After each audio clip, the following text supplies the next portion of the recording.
Hi guys. I'll be right back. I gotta go cut this hangnail. I'll be right back.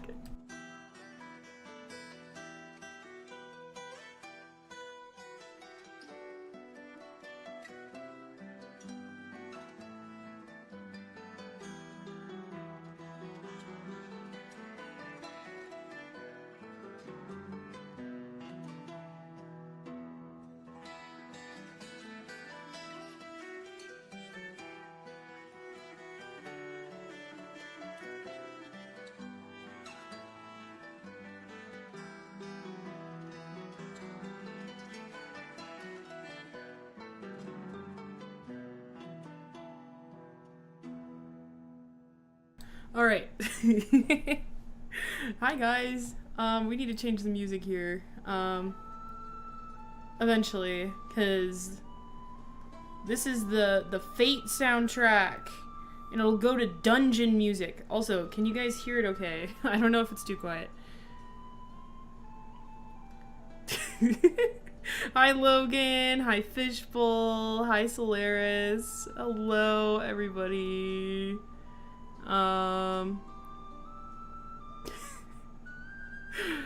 Where's thy with over thousands of scab children in their basement?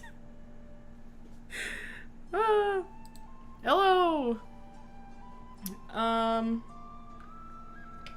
Hello. We are working. I will explain what I'm working on. Hi everybody. Our sun, which we rotate around. Hello! Yeah, but this is the Fate soundtrack. It's from a game I used to play when I was a kid. And it eventually will go to dungeon music. I can show you. Ooh, spooky dungeon music. Ooh. See? It's spooky. It'll eventually go to spooky dungeon music. Anyway, let's pick something else. Oh, I swear. What should we listen to? I want something pretty chill today. Pretty chill. I am so tired, today. I'm like, I went to sleep early, and then it was like, I woke up at 6 in the morning to my cat throwing up, and then I went back to bed, and then I woke up at like 9, and I was like, huh? My alarm went off at 8, woke up at 9 because I slept in, and now I'm just like tired. So rip. But I'm so used to being fatigued and tired, so I'm like, whatever, we'll just work on stuff. I'm like, I'm so used to it at this point. Also, I'm struggling to find music.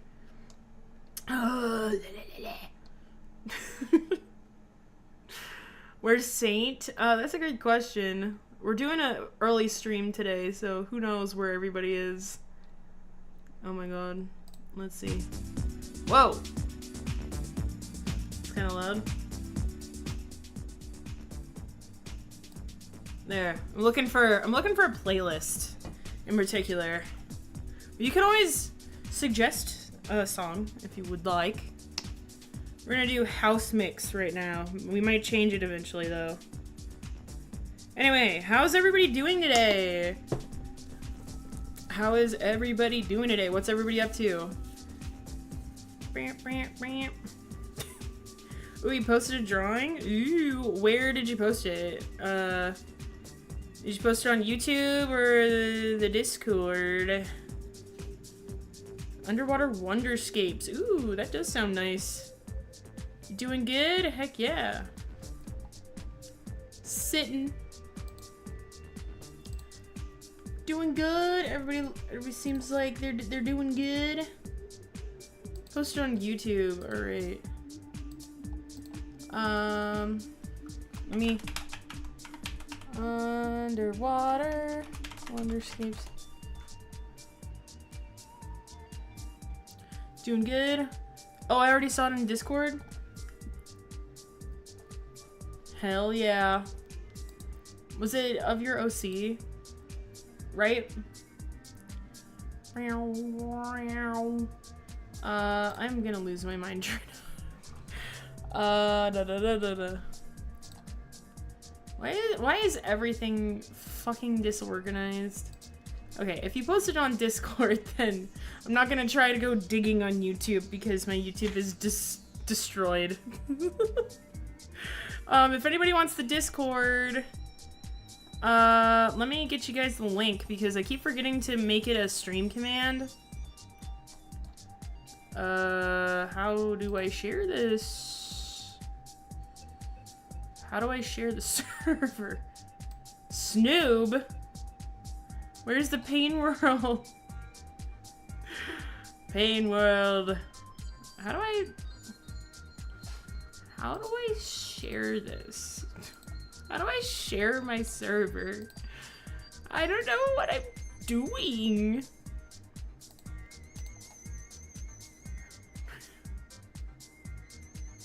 Can't since your parents wouldn't allow. Oh, that's okay.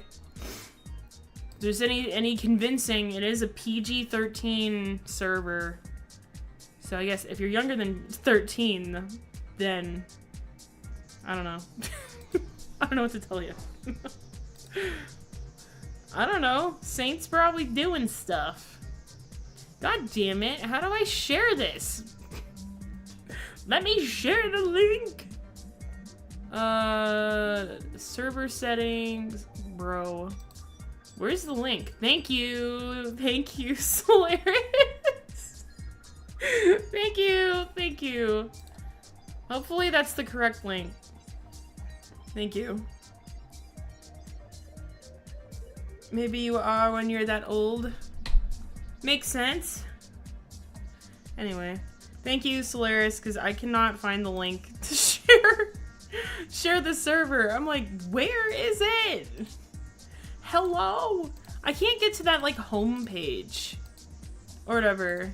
Like, I don't know. I don't know how to get to it. Look, guys, I'm like... I'm struggling. Like, where? There used to be like an onboarding like section or whatever, and now it's just like, nah, we're gonna be dumb. How do I do it? How do I share my server? I don't know. I'm not even gonna bother. Whatever. Anyway, let's explain to you guys what I'm doing today. Also, do tell me if the music's too loud or too quiet. You can always adjust it. So, anyway, today I'm working on reptile and like, I don't know, spider tarantula labels for like tanks and stuff. So, I own tarantulas. Or whatever. I have a leopard gecko. I have isopod colonies. I'm just fucking weird. I love creatures and stuff. Yes, snuggle up while I tell you what we're working on. Oh my god, this music's driving me nuts. I'm sorry. I'm gonna have to change it. What is that? Wow! Wow! Sound. That is so annoying. But anyway, I'm working on these because I wanted to have like a bunch of information on my animals, and I thought that I would actually, yes, creatures! I thought I would actually like make them customizable for people or sell them on my Etsy somehow. So it's been crazy to runs around in circles. So it's been really crazy to try and get all of this information lined up and stuff. Where's your chat? Oh, hey, I need to turn on live chat. Okay. Sorry, I had top chat on. Is it being stupid? Logan, is it being dumb?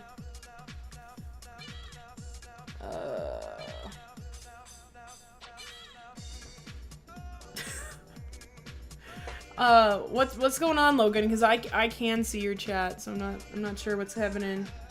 I'm not sure what's happening. We need different music. We need different music. Bro, everyone is so fast that it's not showing. Oh my god, really? Let me... Oh, this is pretty. Oh, hey, I know what you're talking about. Okay. I know what you're talking about. Everyone calm down. Here. I'm gonna just try to find music real quick. Ah! Hey, I like a chat that is active. But I'm not sure what's happening with your chat, Logan. I am so sorry. I have no idea. Here, macro blank. I don't know. Underwater waterscapes is super pretty, but to be honest, I'm not sure it's the vibe I'm going for today. I don't know. I don't know what vibe we're going for, but I do know the song you're talking about. It's really pretty. So anyway, hopefully we have things adjusted now. So, yeah, this is what I'm working on. I have a couple of different designs that, I'm trying to work on. So I wanted to do, like, this leaf one. I wanted to do one that has a desert. And I also wanted to do one that, has webs. Oh, is it just being slow up here? Yeah, I went on my YouTube and this chat likes to delay for some reason. I am not sure why. It loves to delay. But I mean, as long as you can see it or whatever on, you know, your normal chat bar or whatever, or box. I know, this always loves to be slow. I don't know how to make it faster. I have no idea. But, as long as you can see it in your normal chat box, then I don't think it should be too much of an issue. I don't know. I don't know how to fix it. I'm sorry. I'm not an expert. Oops. Okay. I'm not an expert on it. I was gonna make this... Maybe not. Maybe not. Maybe I shouldn't make this bigger. I was gonna move this down or something, but... It's alright? Okay. How's the music, guys? Is it okay? Is the music alright? Yeah, I don't know. Sometimes things love to be slow. I'm not sure. Not sure what the friggin' issue is. I don't know how to fix it. I don't know how to fix it. Good. It's good. Okay. Cool. Cool. Why does this seem off? Music's good? Alright, cool. What's everybody up to today? We have an early stream because my mom is visiting for a week. And she's bringing ice cream, so... I wanted, I'm like, well, she's bringing ice cream and, around, like, 4. So I'm like, alright. I gotta do the stream early, because I want my ice cream, right? Lurking basically means that you're still on the stream, but you're not chatting. I have to go to Denver tomorrow. Ooh. Nice. But yeah, it basically means you're not talking. You're still watching. Why can I not select things? Hello? Dude, yesterday's stream was nuts trying to get myself to be able to format all of this stuff. It's been so annoying. So, I think the best course of action is to, course of action for this stuff is to probably draw all of, what I want to. And then we can actually, like, render everything. So, I wasn't liking how this stuff was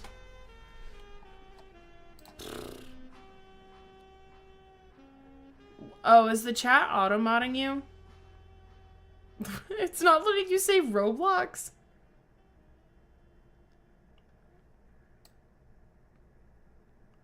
There might be auto-mod on that's being stupid. I don't know. It's the chat above your head. Is the chat above...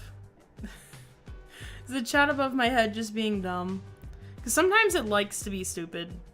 Sometimes my chat box and the chat above my head says different things. Sometimes it's auto-modding me for no reason. I don't know how to shut off auto-mod on that. That is really dumb. Because it's showing up...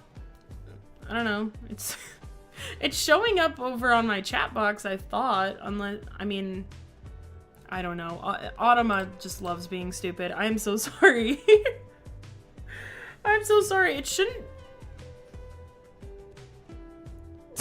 Cries like a Sims 4 character after burning their grilled cheese.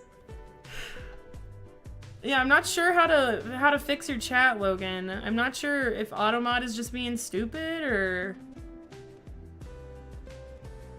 I have no idea. That... I'm sorry, I can't help.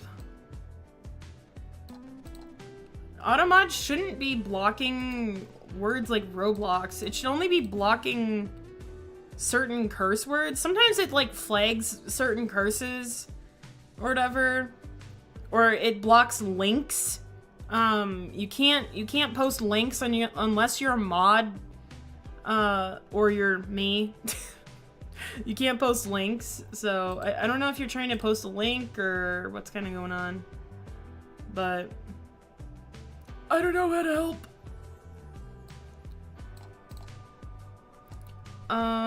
So yeah, my apologies. I can't help more. So I'm not sure. My apologies, Logan. Okay, so yeah, we are gonna draw some other designs and then we could actually fill these out. So I wasn't sure if I wanted to have these be customizable on... I wasn't sure if I wanted these to be customizable on like Etsy because I thought it'd be really interesting to have people be able to... What is it doing? Like, what are you trying to say? AI hates me today. Automod is just being stupid. What are you trying to say? That it's flagging you? Because I'm not seeing anything on my end that it's like, hey, Automod caught this thing. It's not saying anything, so I don't know how to help. Like, what do I do?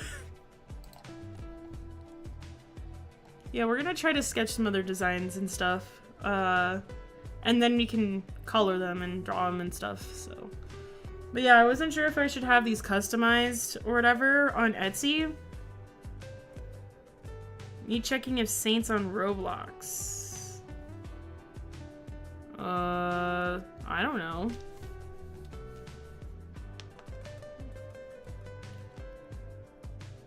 I don't think Saint's here, right?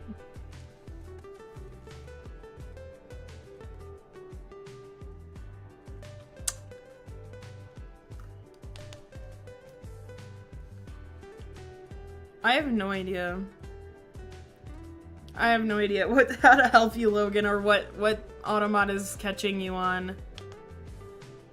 It'd be cool if they were customizable.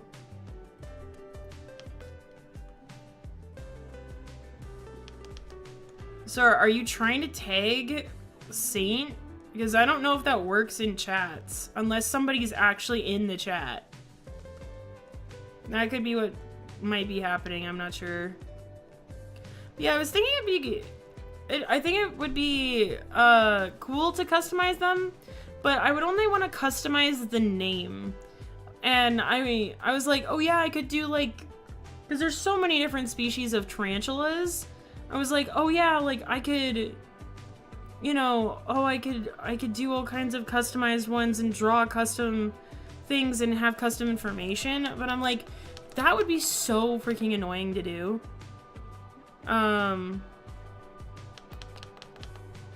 So I'm a little unsure. One sec. Okay.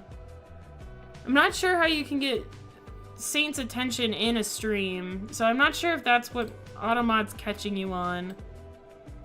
I don't know.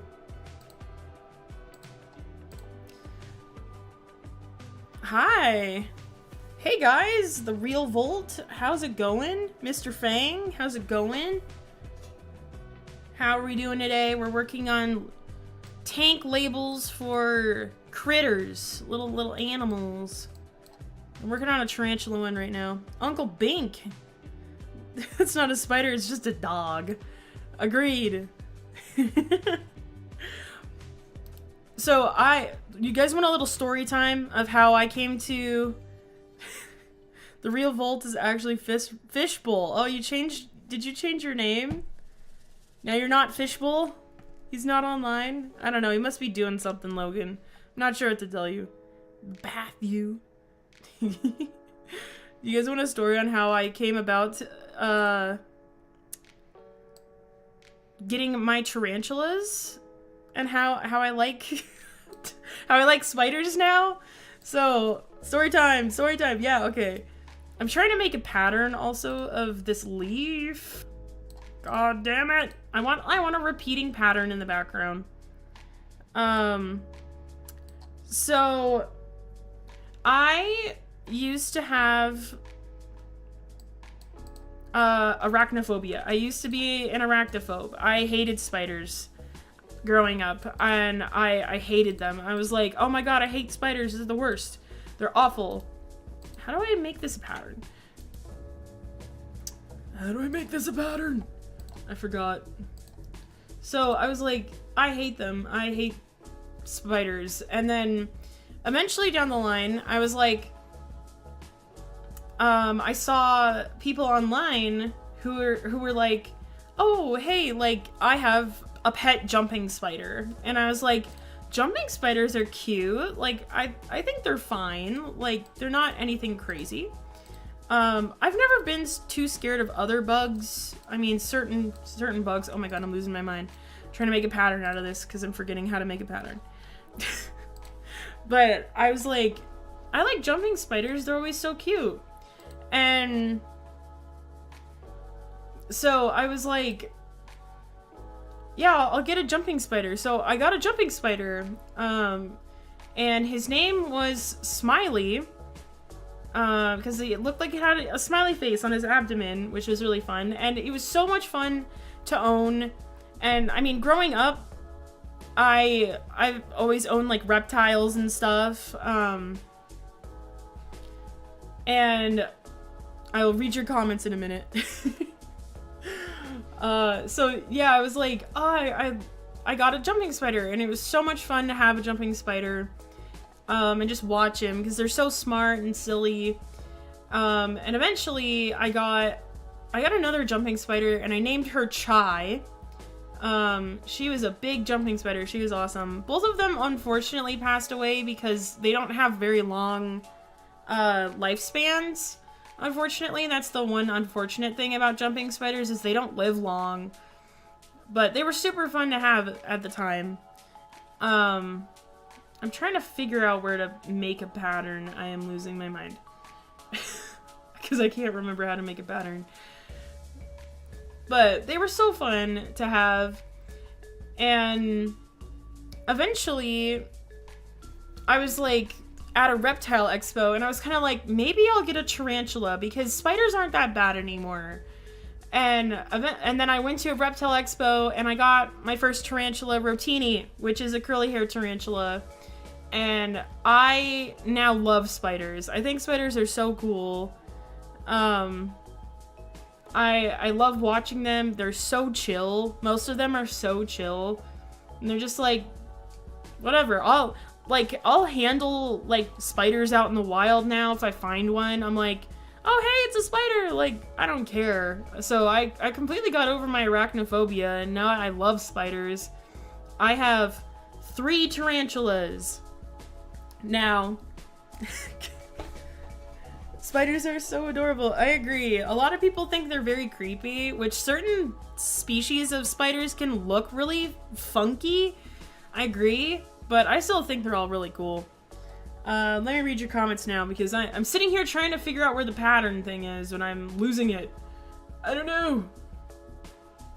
I have no idea how to make a pattern. What types of animals? I have a pink toe tarantula. Oh, nice! Pink toe! Those ones are cute, too. I will never like spiders. I have arachnophobia. Fair enough. I used to be the same way. I want a pet tarantula. They're so fun. Only like jumping spiders.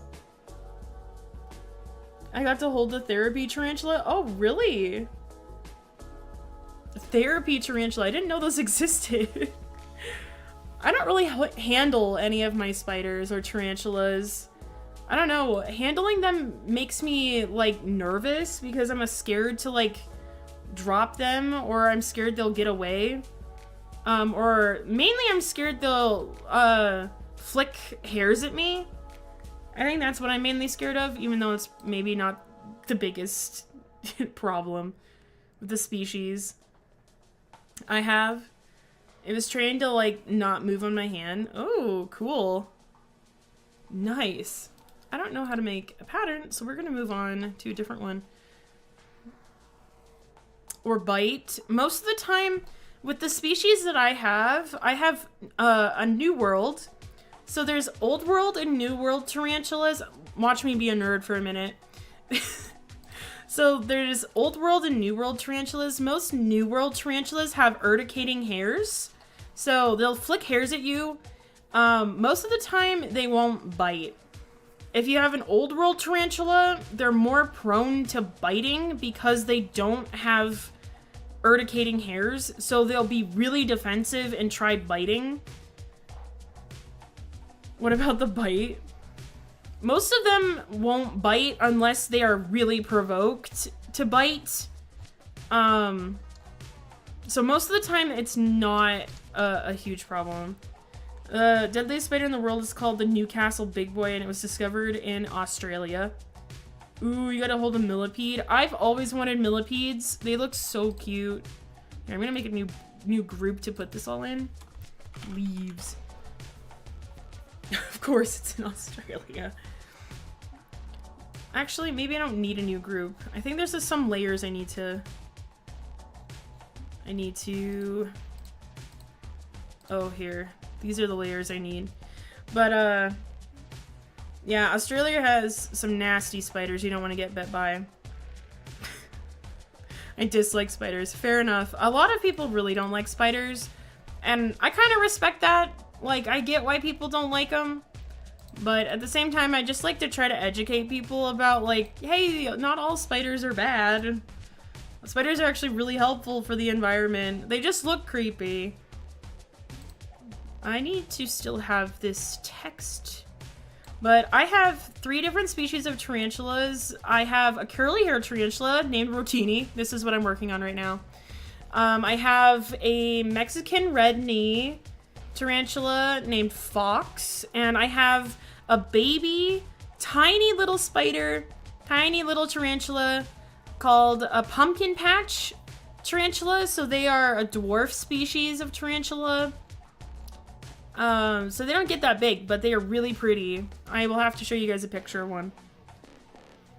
Millipede legs feel so funny. Oh, hi, Emily. Welcome in. Australia has the most mutated and deranged animals and bugs. Fair enough. They're kind of crazy. That's what they got going on over there. Alright, I gotta... Leaves... But yeah, I understand why so many people hate spiders. I used to be the same way. I used to be like, we need to kill all the spiders. They're awful. They're horrible. I kind of changed my opinion or whatever, obviously. Like, I don't think a lot of people understand how important a lot of bugs are to the ecosystem they're in. Which is understandable, but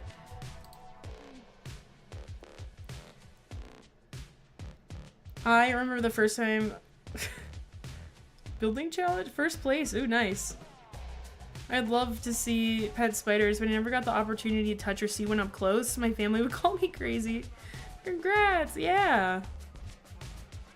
Heck yeah, Solaris. Yeah, I've never really handled my tarantulas. I've handled my jumping spiders, but I'm very much so someone who's like, I would very much rather just watch. Because tarantulas, the ones I have, they're very slow. They're just kind of like chill most of the time. I like watching them. They're very chill. They don't do very much. They just kind of sit around. We have ostriches that basically want to chase people in groups. Oh yeah, the shoebills. Do ostriches really want to chase people though? I thought it was the kangaroos that end up having a problem. Reminder to drink water, thank you. Yeah, reminder to drink water, guys. Okay, but yeah, I could go on and on and on about how much of a nerd I am when it comes to tarantulas and stuff. I also have isopods, the roly-polies. I have a couple colonies of them. Oh, the emus. I've been really close to an emu before. There was a farmer close to us where I used to live that had emus. They're really big. They're kind of scary, but I gotta collect emu feathers. And emu feathers they're like one feather, but they split into two. They're so cool. And they're so soft, too. Me being a total nerd today, I could talk about animals and for so long. I could talk about animals.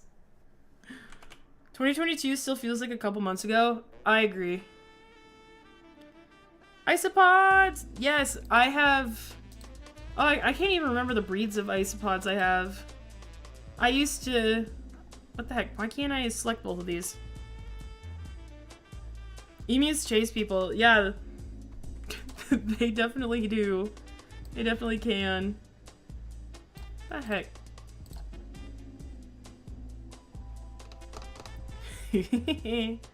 I could talk about animals. I'm such a nerd when it comes to animals and stuff.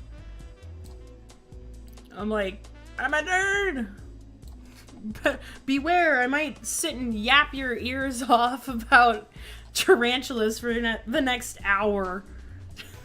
If you let me. Okay. So, the next design I want to do a group of kittens is called a Kindle. Of course it is. Of course. I'm a nerd when it comes to tower heroes. Yap our ears off, Buster. Oh my god, yeah. I could. You just gotta, like, tell me what to yap your ears off about. I think it'd be really interesting to try to handle some of my tarantulas eventually. But they are prone... Some of them, like Rotini and my other one called Fox, they're prone to, like, flicking hairs at me. They've done that before. Which, if you get the urticating hairs in your eyes, it can make you go blind. Which is not good. It depends, obviously, on, like, what type of hairs they have. Because I just learned that they have different types of urticating hairs that can be more irritating than others, but you still, no matter what, you do not want that in your eyes. So yeah, it can be a problem. So whenever I'm moving my tarantulas to like a new enclosure or something, I almost always wear protective safety goggles or safety glasses just in case. I've never actually had any of their hairs embedded in my skin before. Thankfully, they have flicked hairs at me when I move them. But luckily I've never had it in my skin because apparently it's really irritating. Thankfully, I've never had that really happen. Did you know a group of crows is called a murder? Yeah, I did know that. You know, if an oarfish is beach, it's a warning for a natural disaster. Yeah. I remember hearing something like that one time. Like, oarfish, if they come to the surface, it can be an indication for, like, tsunamis or something, right? I don't remember.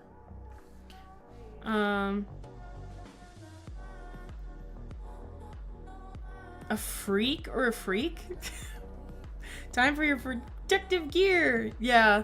Always wear gloves and stuff. Just make sure that I don't get hairs in my eyes. Which they are actually due for, both of my tarantulas are due for, a new enclosure move sometime. Which is always so fun.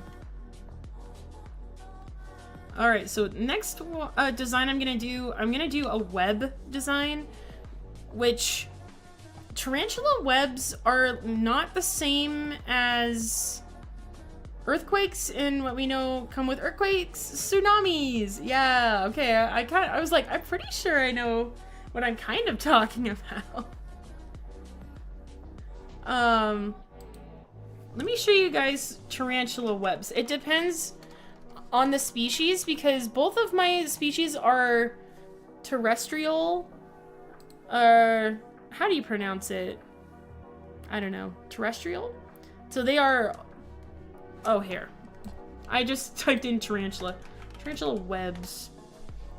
So mine create like webs like this that are like on the ground. That are like just very, very slight webs.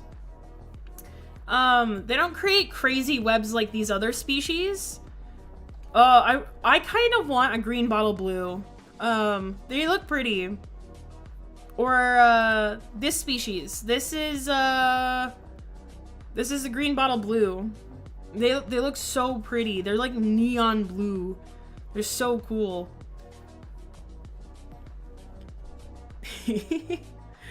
Who's here? Is Shad here? Hey! Tarantulas have no business being flat fluffy.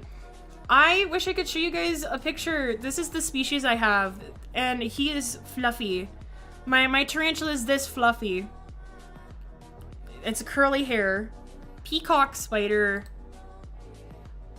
There is one, I can show you guys another one, but this is typically what some species of tarantulas do for webbing. So I kind of want to make webs kind of like this on my design.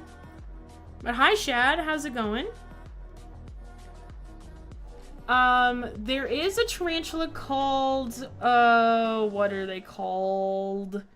They're like jewel tarantulas or something? I don't remember. See, that's a dog. Yes, these guys, Brazilian jewel tarantulas. They are very pretty, but they are apparently very difficult to take care of. Let me see. See, that's a dog. Otzi, remember when I told you about when I made a pink lizard cosplay? Yes, I did. I do remember that. I'm gonna go play Terraria. Okay, right. Sounds good.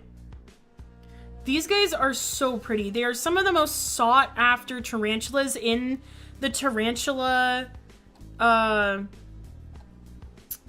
community. They're some of the most sought after tarantulas because they're so pretty.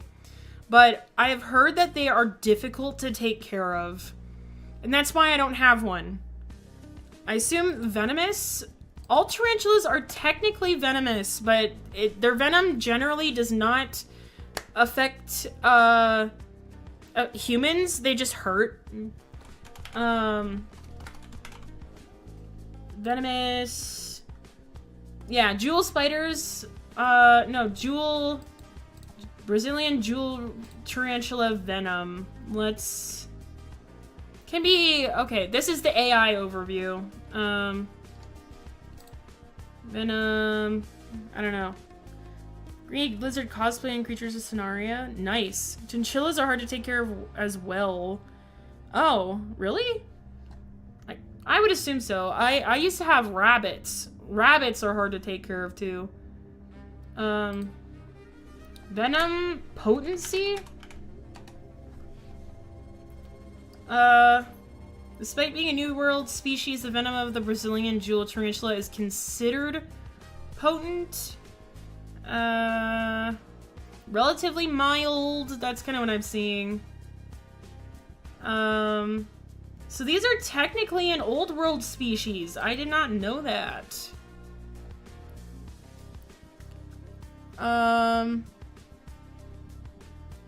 They are technically an Old World species. Wow, really? Thrives in a dry environment. Oh, well, these are the ones that are for me. I live in a very dry environment. Let's see. So these guys are arboreal, if I'm correct. So they like live up in trees, and they do not possess urticating hairs. So these guys would be more prone to bite. Or they stand up and like they'll have a defense pose where they'll like stand up with their legs. The spiders are making. I'm making reptile tank labels and like spider tank labels. So currently I'm working on my own personal ones that I own. So I have a curly hair tarantula, a Mexican redknee, and a pumpkin patch, which I want to show you guys a pumpkin patch tarantula because they're so pretty, but I have a baby one. It's so tiny. Pumpkin patch tarantula. So these guys ones are dwarf tarantulas. They require really, really cold temps. Oh, really? So I have a pumpkin patch tarantula. So these guys are dwarf tarantulas. They are not gonna get that big. They get probably about this big, which is not that big for a tarantula. But they are so cool. I was like, I want one so bad. They're so cool. So I have one, and he's a tiny little baby. It just molted also. I still haven't named mine, actually. My pumpkin patch tarantula. I still haven't named them. I have not thought of a name. But yeah, mine looks like about this size. It's very tiny. Very teeny tiny. I want to look up information on them. But I still haven't named mine. Yeah, they're New World, and they're terrestrial. So they sit on the floor of things. And they can burrow too. Moisture dependent. Room temperatures 3.5 inches for females. Their temperament is skittish. They have a growth rate that's fast, really. Okay. I didn't know that. I have a sling. So they call baby tarantulas slings. I bought one in a tiny little like vial, and it's still in it. Happy Molt Day! Yay! Chinchillas basically chinchillas. You have to live in Antarctica. Do they live in like chinchillas live in what's the one biome? I don't remember. I wanted to look up this website. This website has good information. I like this website. So mine is technically a Colombian, so I think Colombian ones get bigger.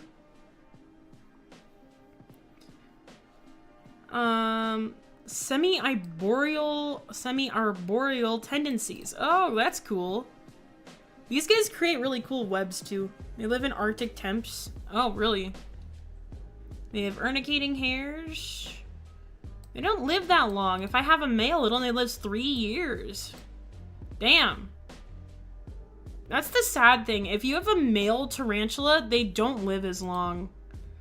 If you have a female, they live way longer. But it's like so hard to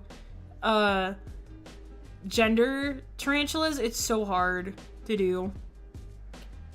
Chinchillas. Check where chinchillas live and what temps they need. Fair enough.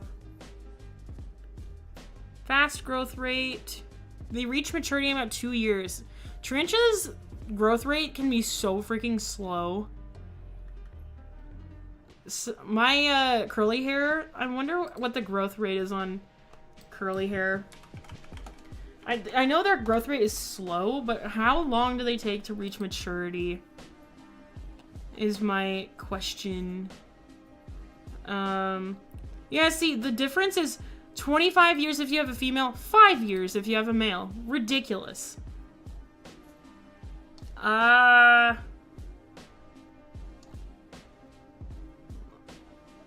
Let's see. Spiderlings, juvenile, da da da da da.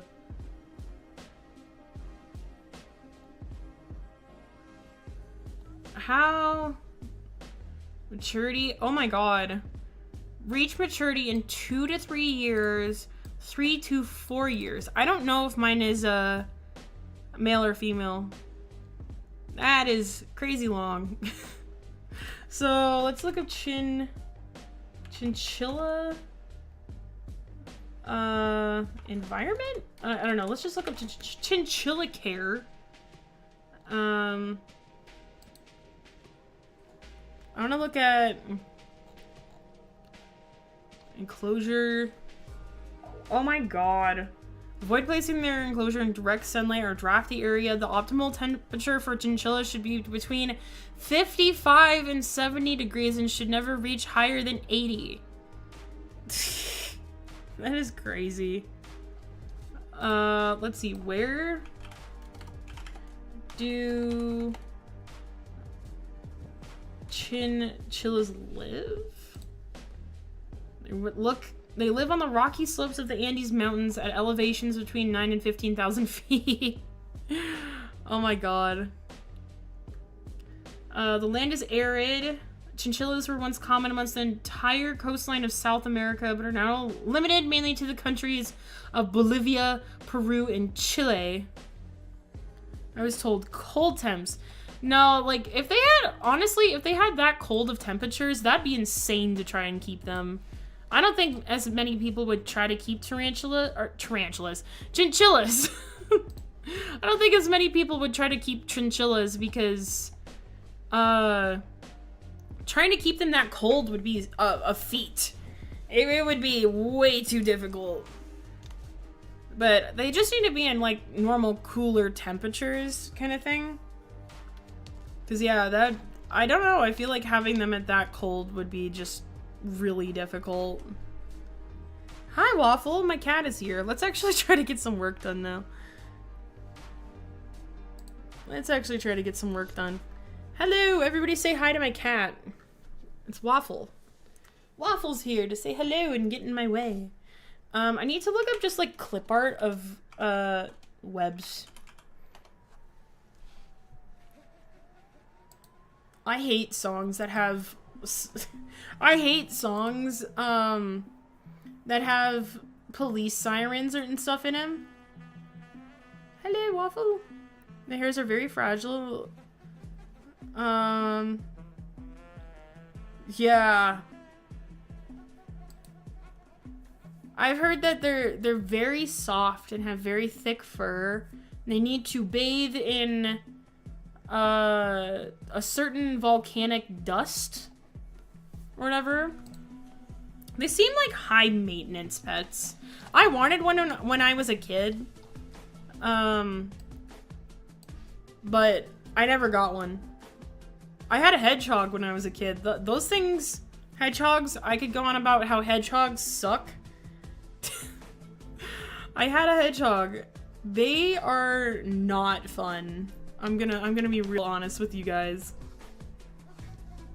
They kinda suck. They smell so bad.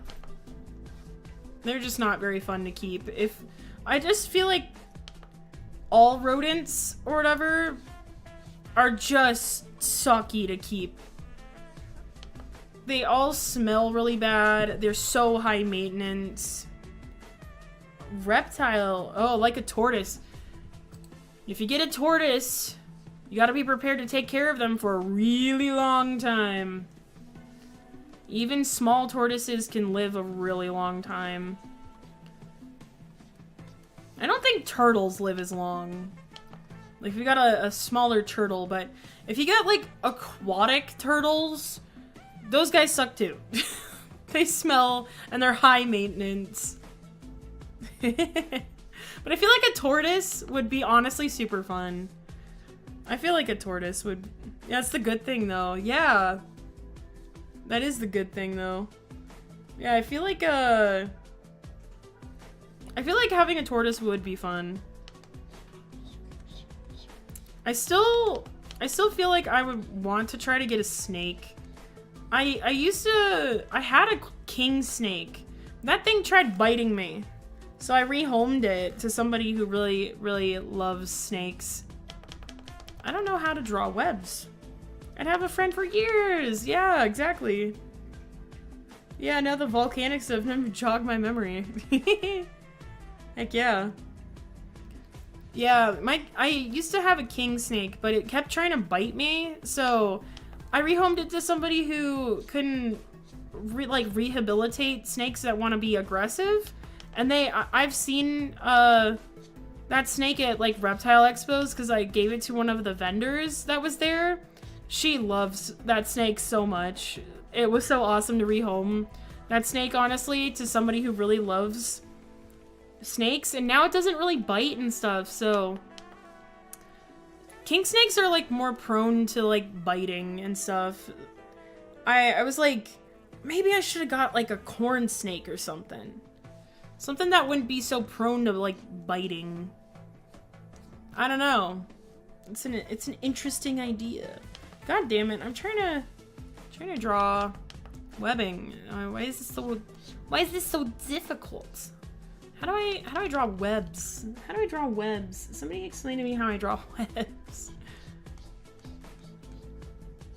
They all kind of come from the center. Yeah, I was like, it'd be kind of cool to try to have a pet snake again one day. But I have a leopard gecko now. Something really simple and easy. Yeah, I have bugs and arachnids and a leopard gecko. My leopard gecko's name is Beetle because I like naming my animals weird things. Stringy, yes. I will try. Make webs, these webs, like, somewhat stringy.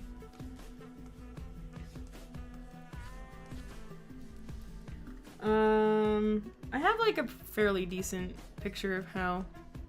I think I need to...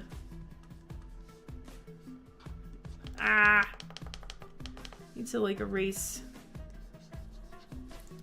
this line.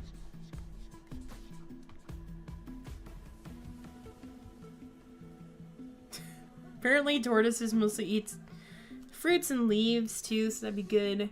Yeah, they eat like a lot of natural stuff, I'm pretty sure. I don't know a lot about tortoises, honestly. But I always see like the reptile expo I go to, I see people selling like baby tortoises and they're super cute.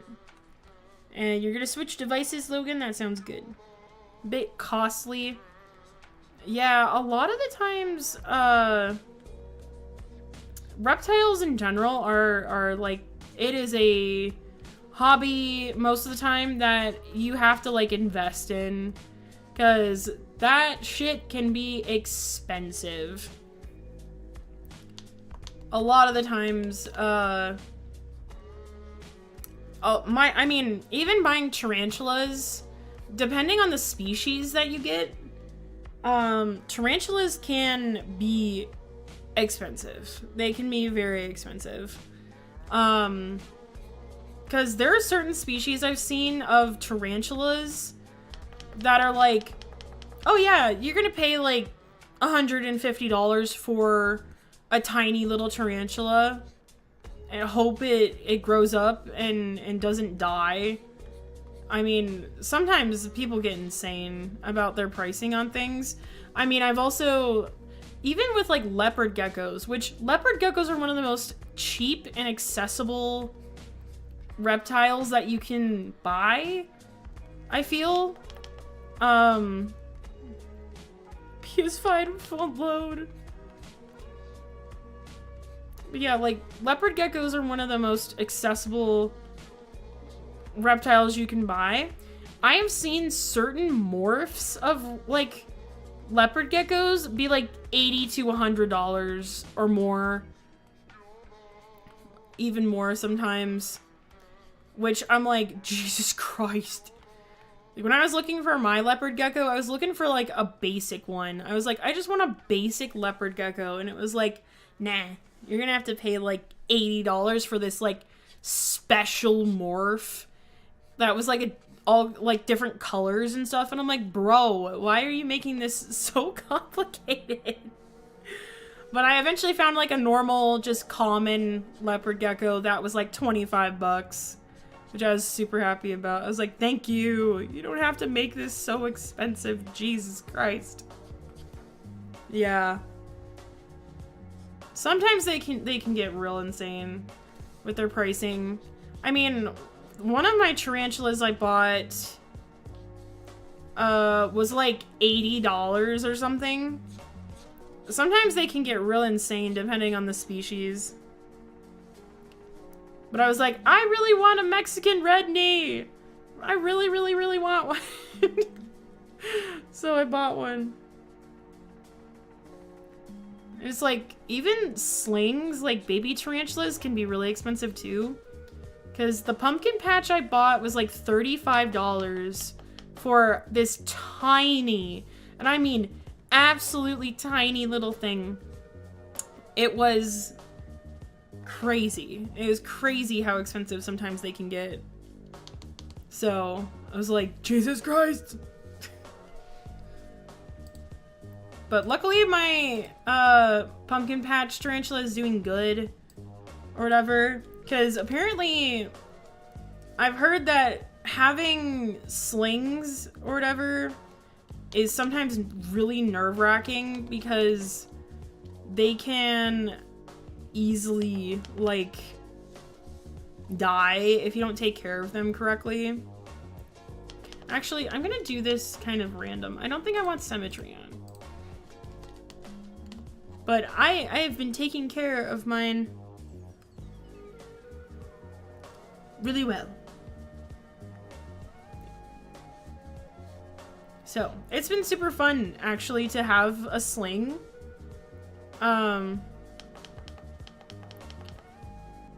Mainly because, it's really fun to see them grow. Even though it's taking forever. Playing PS5? Alright. Sounds good.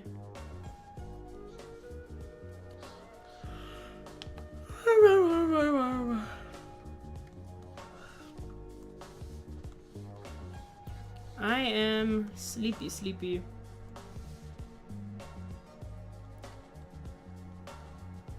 Become an adult already and get 3 guinea pigs. There you go. What are we counting?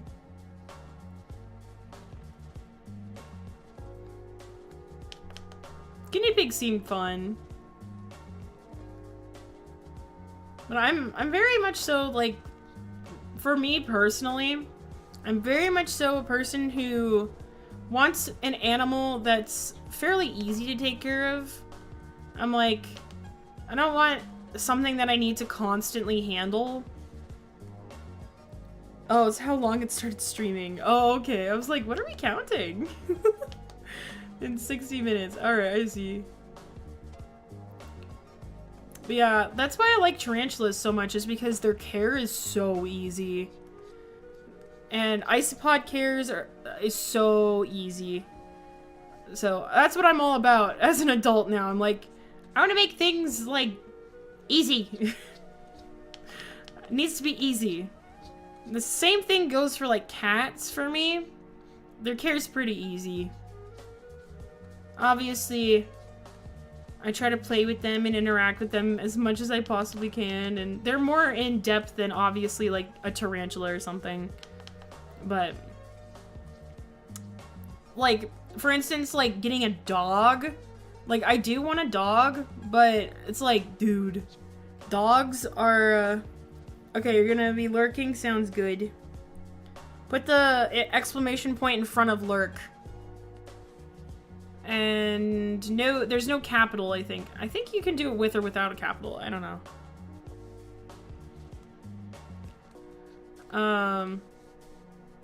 But yeah, like, I thought, like, getting a dog... Yeah, it's at the start. I think... Didn't I put it in the title? I don't remember. I was like, oh, yeah, I'll get a dog or whatever. And... I was like, I'll get a dog someday, but, like, dogs are so much care. Because you have to train them and stuff like that, and they just require so much more attention. But I do want a dog eventually. What type of dog would you want? I want a Scottish Terrier. They're so cute. I love them. I don't know why. I was like, I just really want a Scottish Terrier. I think they're really cute and fun.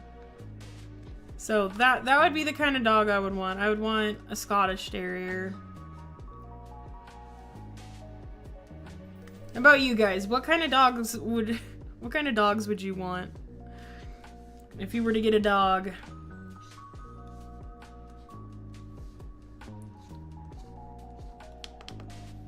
I think I want to do a different type.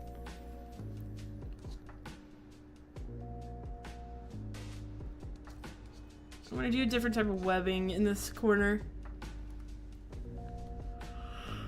I don't know. A Chihuahua. Nice.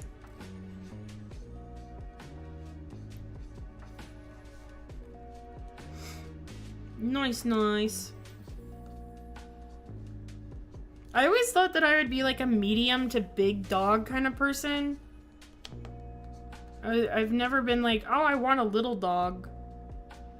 I met chill chihuahuas before. I have not ever met a chill chihuahua, to be quite honest with you. Every single chihuahua I've come across has been a nut. I'm like, every single one of them are either just insane or just like, I don't know. But I do know chill chihuahuas exist out there, and I think a lot of the times why chihuahuas just like are maniacs is because people don't train them, and then they wonder, they love to provoke them because they're like small, and then people like sit down and wonder, oh, I wonder why my chihuahua is like a piece of shit. It's because you're not training them, and you also are provoking them.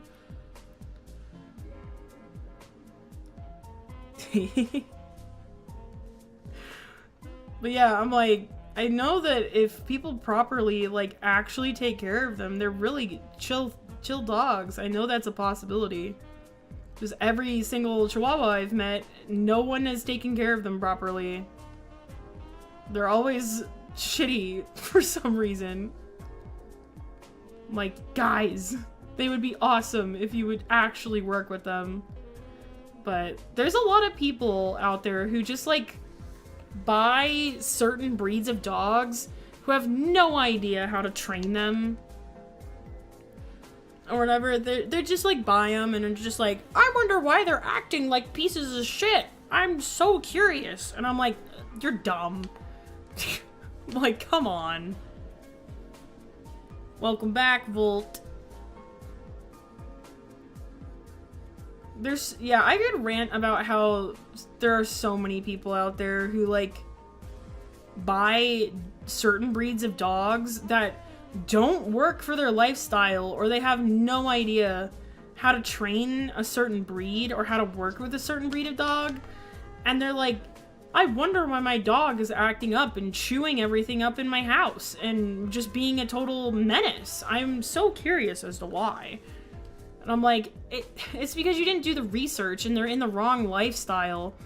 Like, around where I live, there are so many people who buy, like, cattle dogs. Like, cattle dogs that are supposed to be working out in a field. Or at least, if you buy a cattle dog, they need to have a pretty wide area to run around in. But no, generally, I've seen people in my apartment complexes have cattle dogs, like Australian cattle dogs or whatever, or border collies or something like that, and they're like, they'll have some kind of sheepdog, and they'll be like, oh, I wanted it because of Bluey or something. I wanted it because of Bluey, or I want it because I love how they look. But it's like, you live in an apartment. You're never gonna wear that dog down.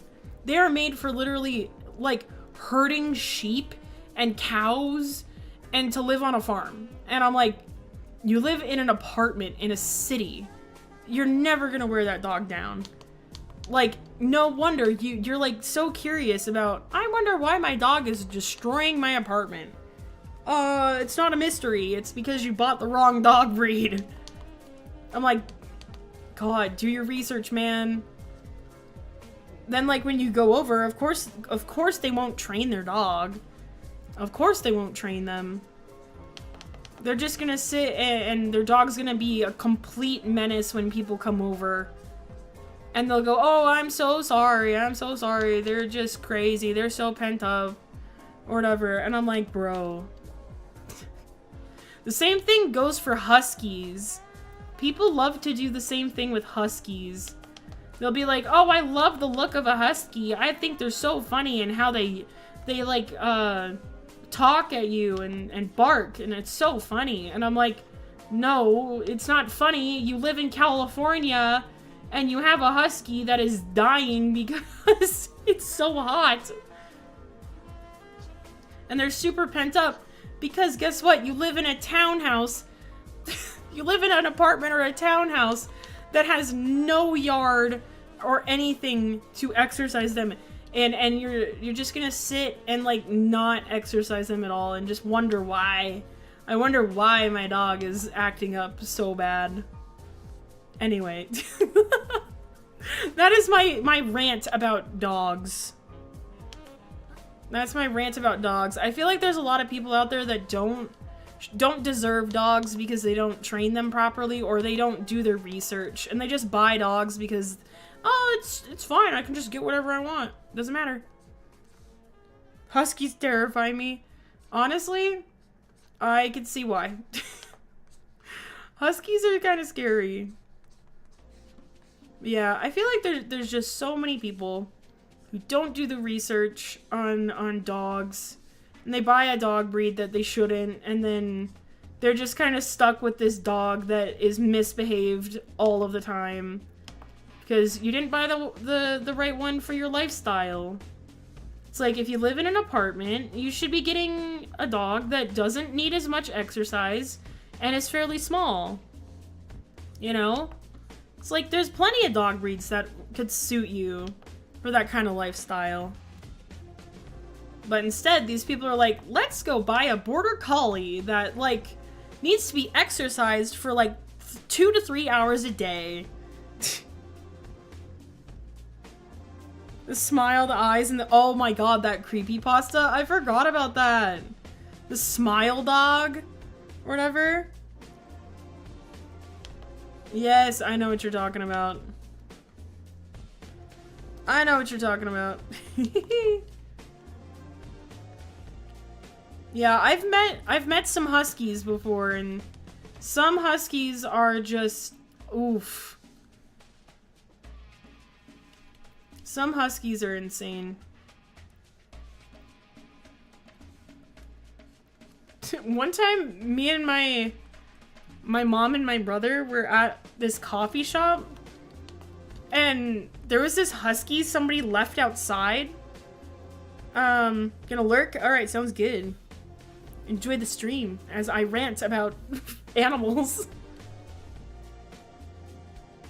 But yeah, there was this husky that somebody left outside, chained up, and it just was sitting there going rah rah rah rah rah rah rah rah rah rah, like it was just sitting there like just yowling and like barking and just going rah rah rah rah rah, and I'm like, dude, somebody get your dog.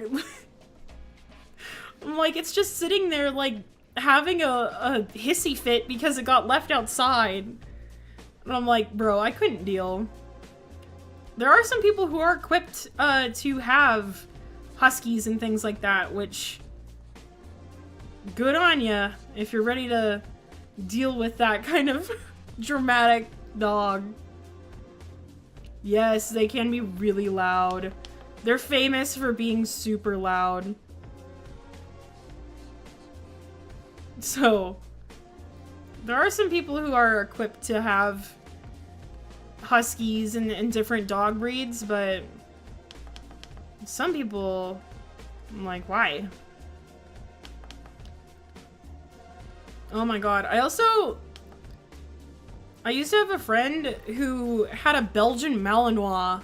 I think that's how you say their name? I don't know. Those dogs are insane. They're so energetic. And they're kind of scary. They're used for, like, police dogs. You have to train them, because if you don't, they're insane. If you don't train them, good luck. Luckily, my friend did, I'm pretty sure, train her Belgian Malinois. But, there are some people who wouldn't. Who would just be like, I don't care.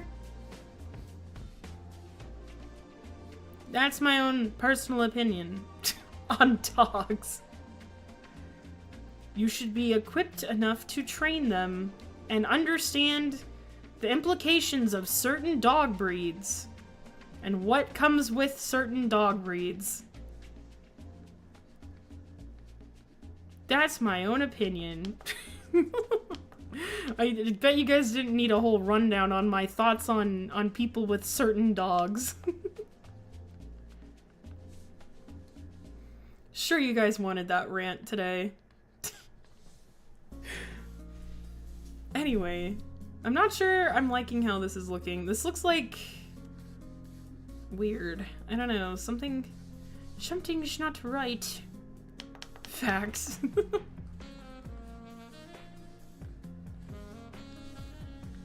I don't know. I was gonna have, like, hanging down, like, webs or whatever in the background, but I'm not sure I'm liking how it's looking.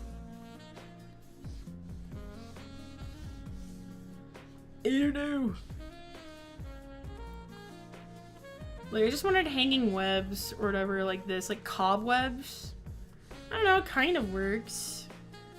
What are you guys' thoughts? What do you think? What do you think? I'm not very good at drawing like webs. I find them difficult to draw. So should we change the music? Should we change the music, or are we vibing? Should we change the music to something different? What do we think? So I can always change it. Okay. So, looks webby. Okay. Cool. Yeah, this is just the sketch version of this, so we'll get it all solved, and looking really nice when we actually do the design. Let's name this web sketch. I need to drink some water. Everybody make sure you're drinking water too.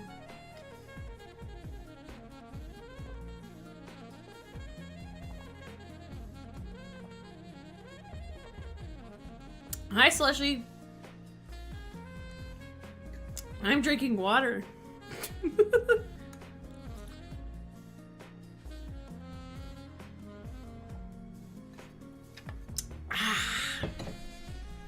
Anyway.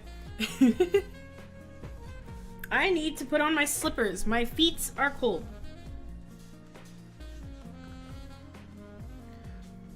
I got these slippers that have smiley faces on them. They're great. Okay, so this is, so we have the leaves, we have the webs, which I feel like the webs should have some kind of border. I don't know, it feels kind of boring to just have it be a straight border, but I'm not sure what else to do. Any suggestions are appreciated. Also, I'm gonna change the music if that's alright. I was kind of thinking we could do the fruiticular or fruitier arrow music. I don't know what it's called. I don't know what it's called, but oh no, wait, I clicked the wrong one. Go back. Oh, now it's gone. Oh no, wait, here it is. This kind of music. I don't know how to say it.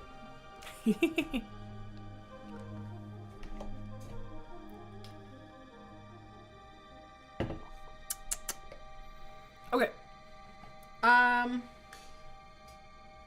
Actually, there was a different playlist that I wanted. This one.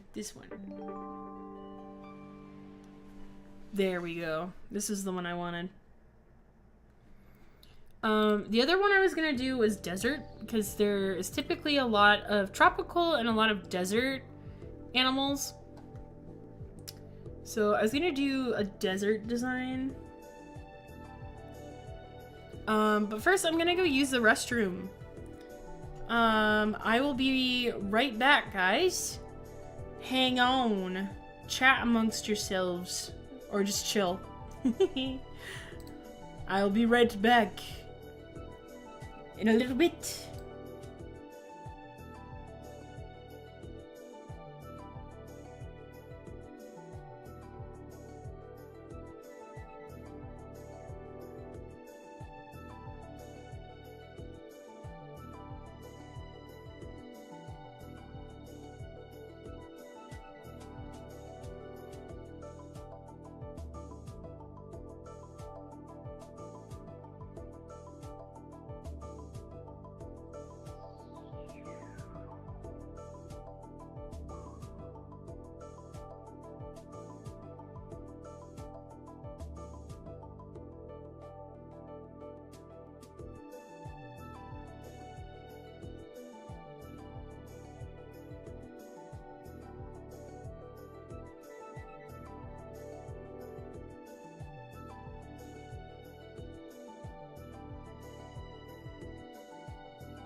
I love your chatting there, Emily. That's great. That's awesome.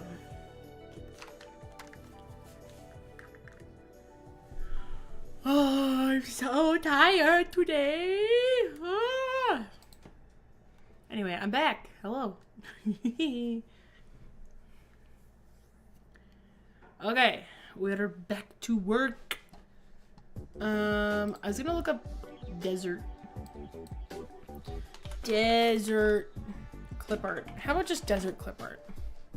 I have a certain vibe I have in mind for this. I want to have like agave or yucca plants with cactus and like sand dunes. I know there's a bunch of other like biomes I could do, but I was just gonna have it be pretty basic. Pretty basic at first. Alright, you posted something, Slushy? Let me look. God damn, my back hurts. I'm gonna probably have to go heat up my like heat pack thing. Might have to go do that. Let me see if I can find this. Nice.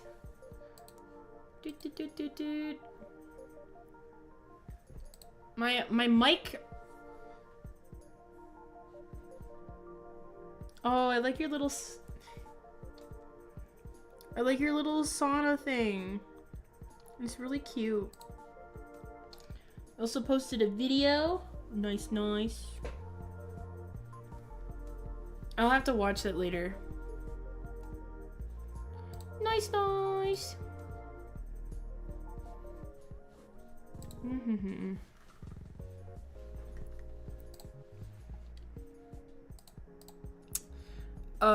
Is this one? Okay. So, yeah, I was also gonna do a desert, as well. I was gonna do just three different designs.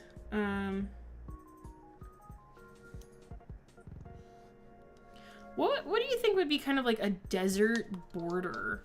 Because I was just gonna do cactus, but the cactus aren't gonna go all the way around. So I wasn't really sure. Oh, there goes my chat again, breaking. Hi, Kiki. I cannot see your chat in my normal chat box. For some stupid reason. I love how my YouTube Streamlabs works like that. It's really dumb. I just looked at it, Slushy. I have to watch... you posted a video, right? I'll have to watch it later. Welcome, welcome. My apologies if I miss your chat, Kiki, because my stupid chat box loves to be dumb. So I was gonna have an actual background to this one, which I thought would be kind of cool. So I could have the sun.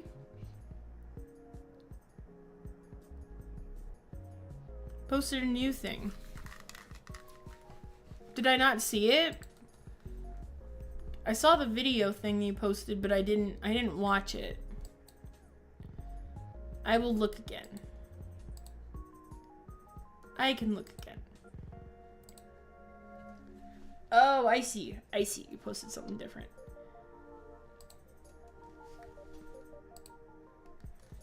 Nice. That looks really cool. I really like how that looks. Heck yeah. That looks super cool. Nice.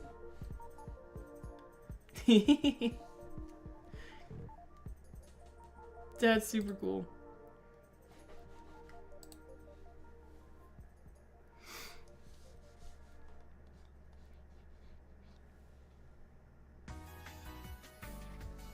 Alright.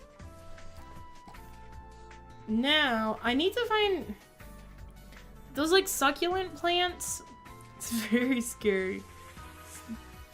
Yes, very scary. I love myself some horror and monster stuff. Love myself some of that. I was gonna make a little border that has like those like, I don't know, yucca or like succulent plants. I wonder what happened to the really buff worm I saw. Hey, what happened? What's up? I love your username. What happened to the buff worm? That was on that drawing request stream a couple weeks ago. We're working on new stuff. The buff worm is somewhere hiding, waiting.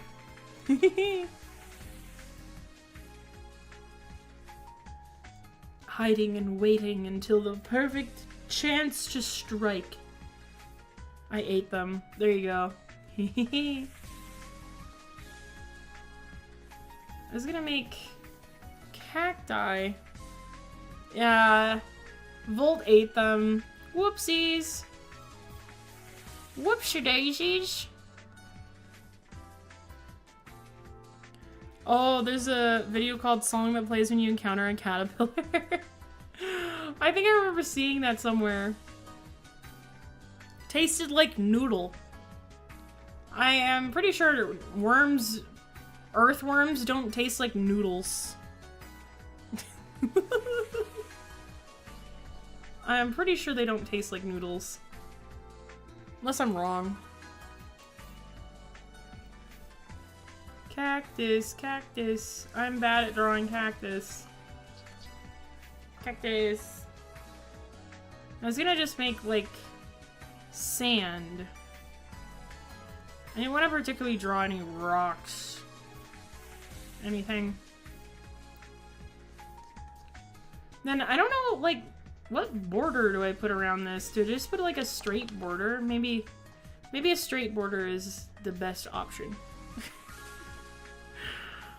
Somebody look up what worms actually taste like.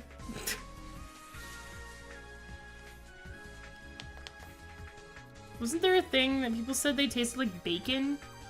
Really? I wouldn't be surprised. I wouldn't be surprised if they tasted like freaking something stupid. Like, hey guys, everyone should eat worms now. They taste like bacon. Yum. So somebody do me the favor and look up what earthworms in particular taste like. Somebody do me the favor.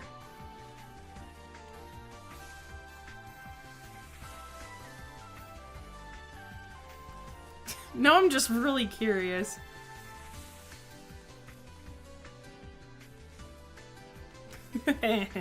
We're gonna just start talking about how different bugs taste like different things. That's what we're gonna start talking about. Oh yeah, man. Where are the beetles? Oh yeah, they taste like pizza. Yum.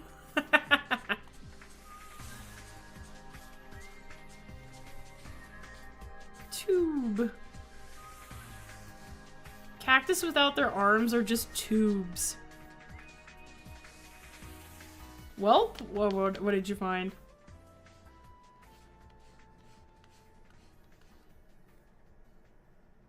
Time to hide from the authorities. Oh, I read the wrong name.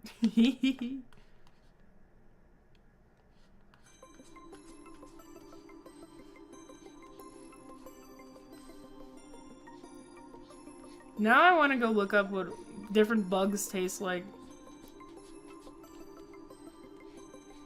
Have any of you guys tried those, like, yeah, I don't know if you guys know what I'm talking about, but those, like, suckers or, like, lollipops, whatever you guys call them. I call them suckers. Have any of you ever had those suckers that have, like, scorpions or crickets in them? Uncle Bink, someone ate your awesome buff worm. Whoa, Slushy, please don't spam. Please don't spam. My worm. My worm.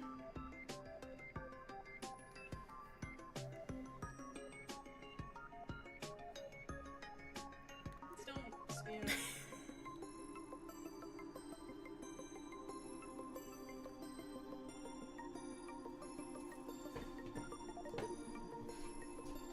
Let me look here. Finding way too many meat flavors? Huh? I hate your uncle. So sad. Be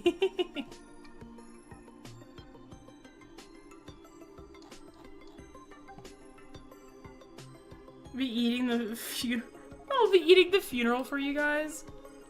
Just to let you know, Slushy, you will get modded if you, it's one of my policies on my streams. If you spam something too much, I'm not sure if automod will, automatically mod spam messages, but I also am not a huge fan of spam messages unless it's for a specific something.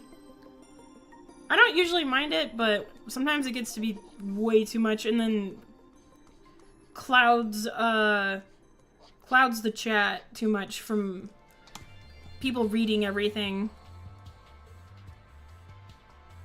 Soap.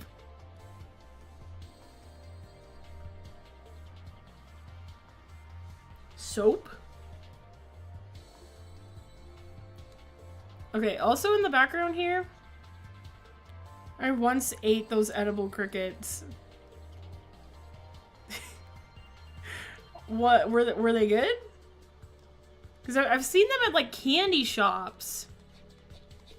Of, like, they tasted like salt or something, I forgot. Weird.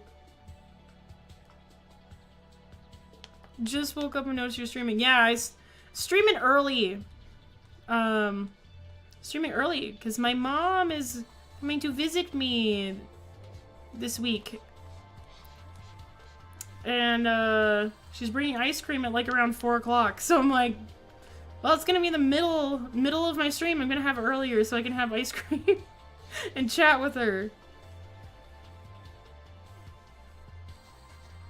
So that was my whole idea. So, yeah. Yes. Cactus. Cactus are really weird if you actually think about it for like longer than 2 minutes. Technically anything gets really weird when you think about it for too long.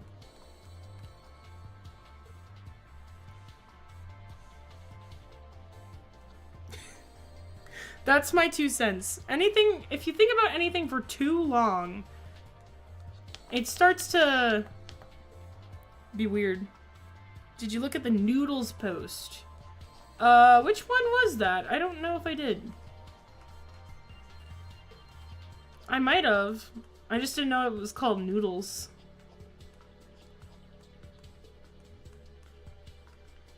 Maybe.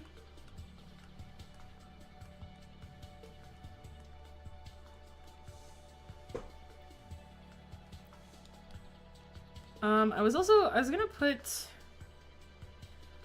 Oh. I was like, noodle. I don't think I saw it? I don't know. I don't think so.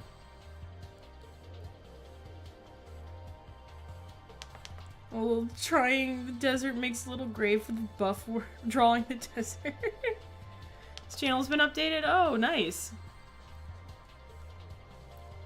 Yeah, no, I didn't see that.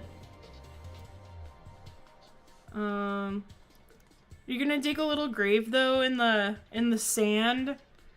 The sand's not very good for holding things like that. I don't think if you were to dig a grave for something or dig a hole in the desert, I don't think it would work very well, to be quite honest.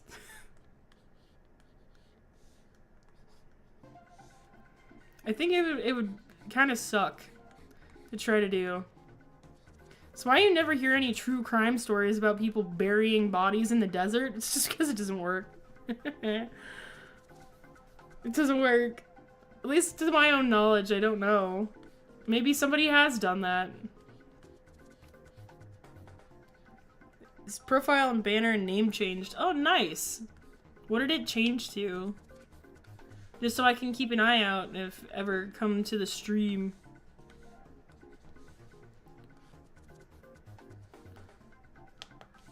Okay. There we go. So we have our three different ideas, and I think these are all gonna just have, at least these couple of ones are just gonna have a rounded border. Or not even like a border, just kind of a rounded sticker shape. Because these are all gonna be like vinyl stickers, which I think it would be fun to also customize them with a certain finish on them. That would be also really cool. That would be cool. Hey, Mr. Slugcat, me and Rain World player. What's up? How are you doing today? We are chilling. Chilling today. Alright. Oh no! Jump scare, there's a spider. I should also... I need to draw some different... Hi, Sate with a gun. I love that profile picture, it's so good. It's so good. posted something again? Alright, I will look in a little bit. Okay, so these are... Sorry, I can't post links.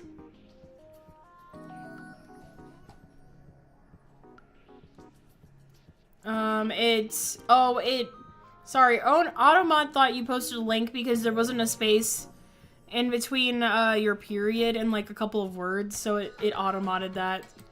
My bad. Automod loves being stupid.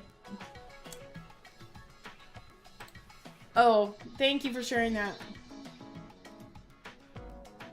Cool, cool. It got updated. I see. I see. Also, sorry about that Automod. Dumb thing. Dumb Automod. I know. Shit, okay. 1 minute. Let me try to fix Automod here. Let me try to fix Automod. Let me turn down my volume on my phone, maybe. Oh, you were timed out. Stop it.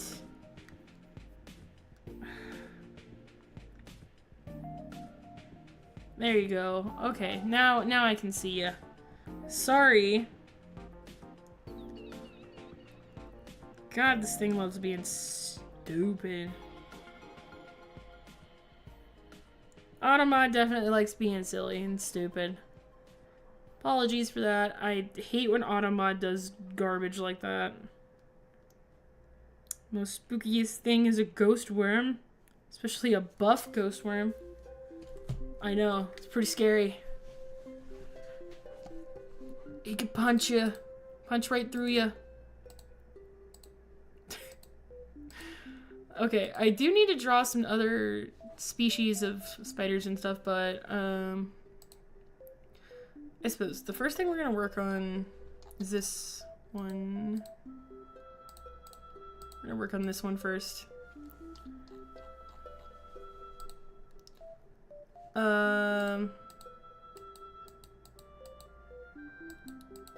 Dang, I don't have the original... I wonder if I have the original picture I referenced,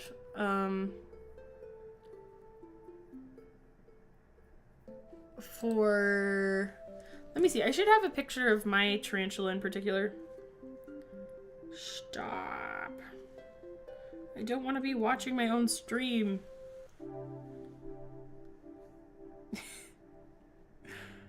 It's a simple question. Why do female spiders live longer than the male spiders? That's a really good question, actually. Let's look it up. Let's actually look that up, because I don't know why. Why do female spiders live longer?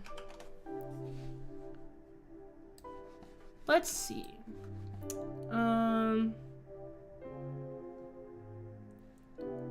Why do female tarantulas live long?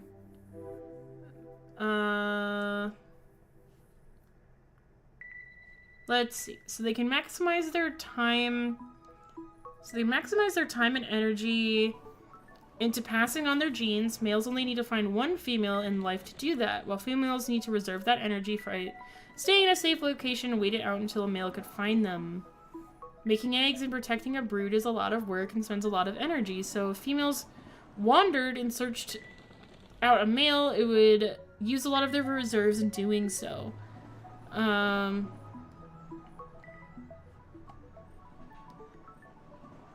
Let's see.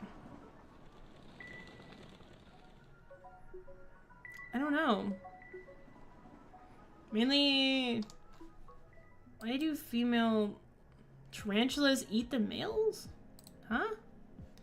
I don't know, they're not really giving me a good answer. It's mainly because they, like, just kind of chill.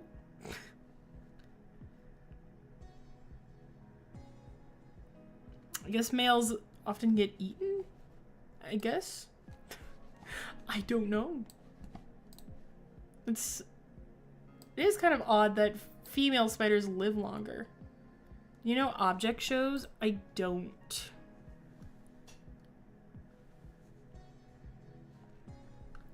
Yeah, that's a really good question, actually.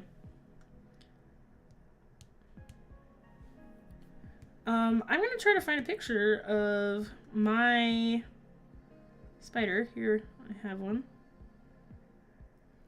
He's very fluffy.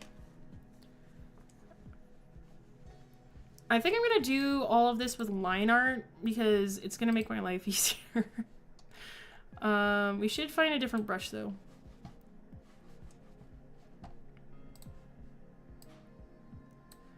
I like the American comic brush. That's always nice.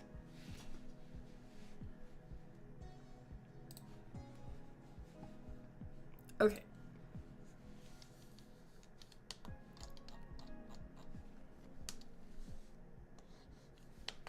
Yeah, I suspected this brush was going to be unbelievably big and not have pressure on it. Of course.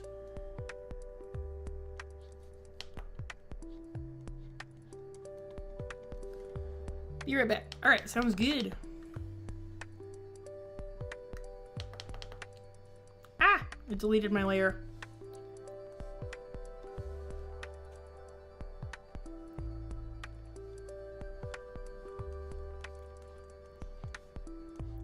I think I'm just gonna make the line work for the spider in particular pretty sketchy.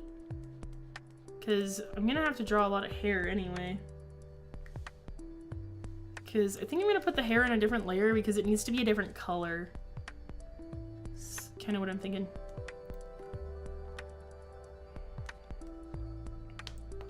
Let's do that. Let's do that instead.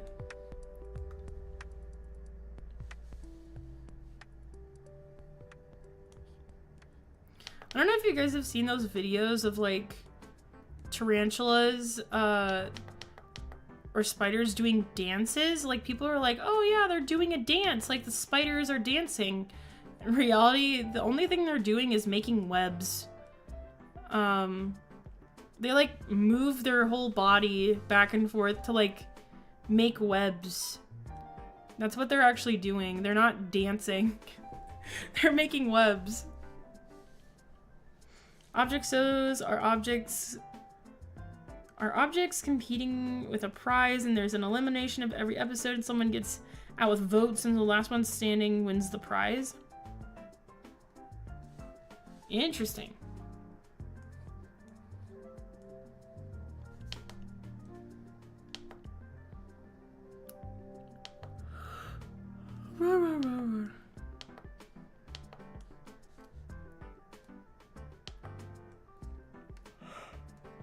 Oh, they're dancing. A lot of people are like, yeah, they're dancing. You know what? Let's just say they're dancing. They're having a good old time. There are certain spiders that actually do dance, though. Like, what are they called? They're like the peacock jumping spiders. They actually do dances. They like do like really cool mating dances. At least the males do. They'll like wave their arms or whatever, and they'll do little dances. It's really cool.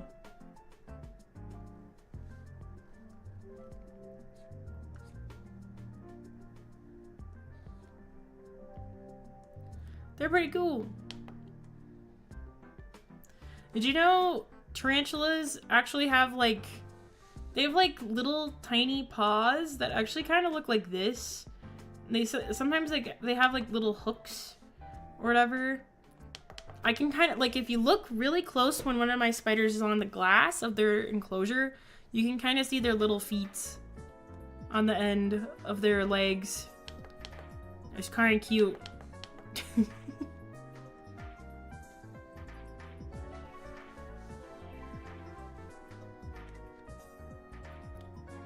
Have you ever played Subnautica? Yes, I have. I've played both Subnautica games. I love the first game.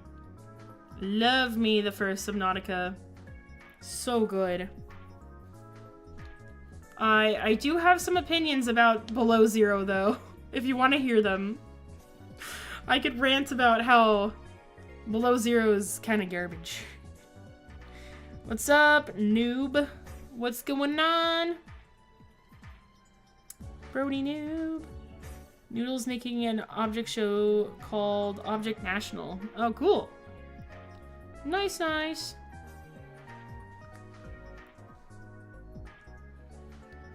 Nice, nice.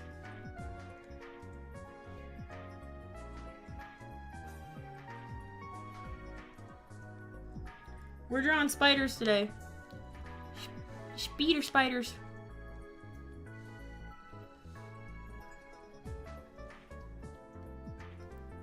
Anyway, how's everybody doing today?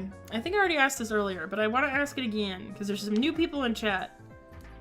What's everybody up to? I always like to ask what people are up to. What's everybody up to?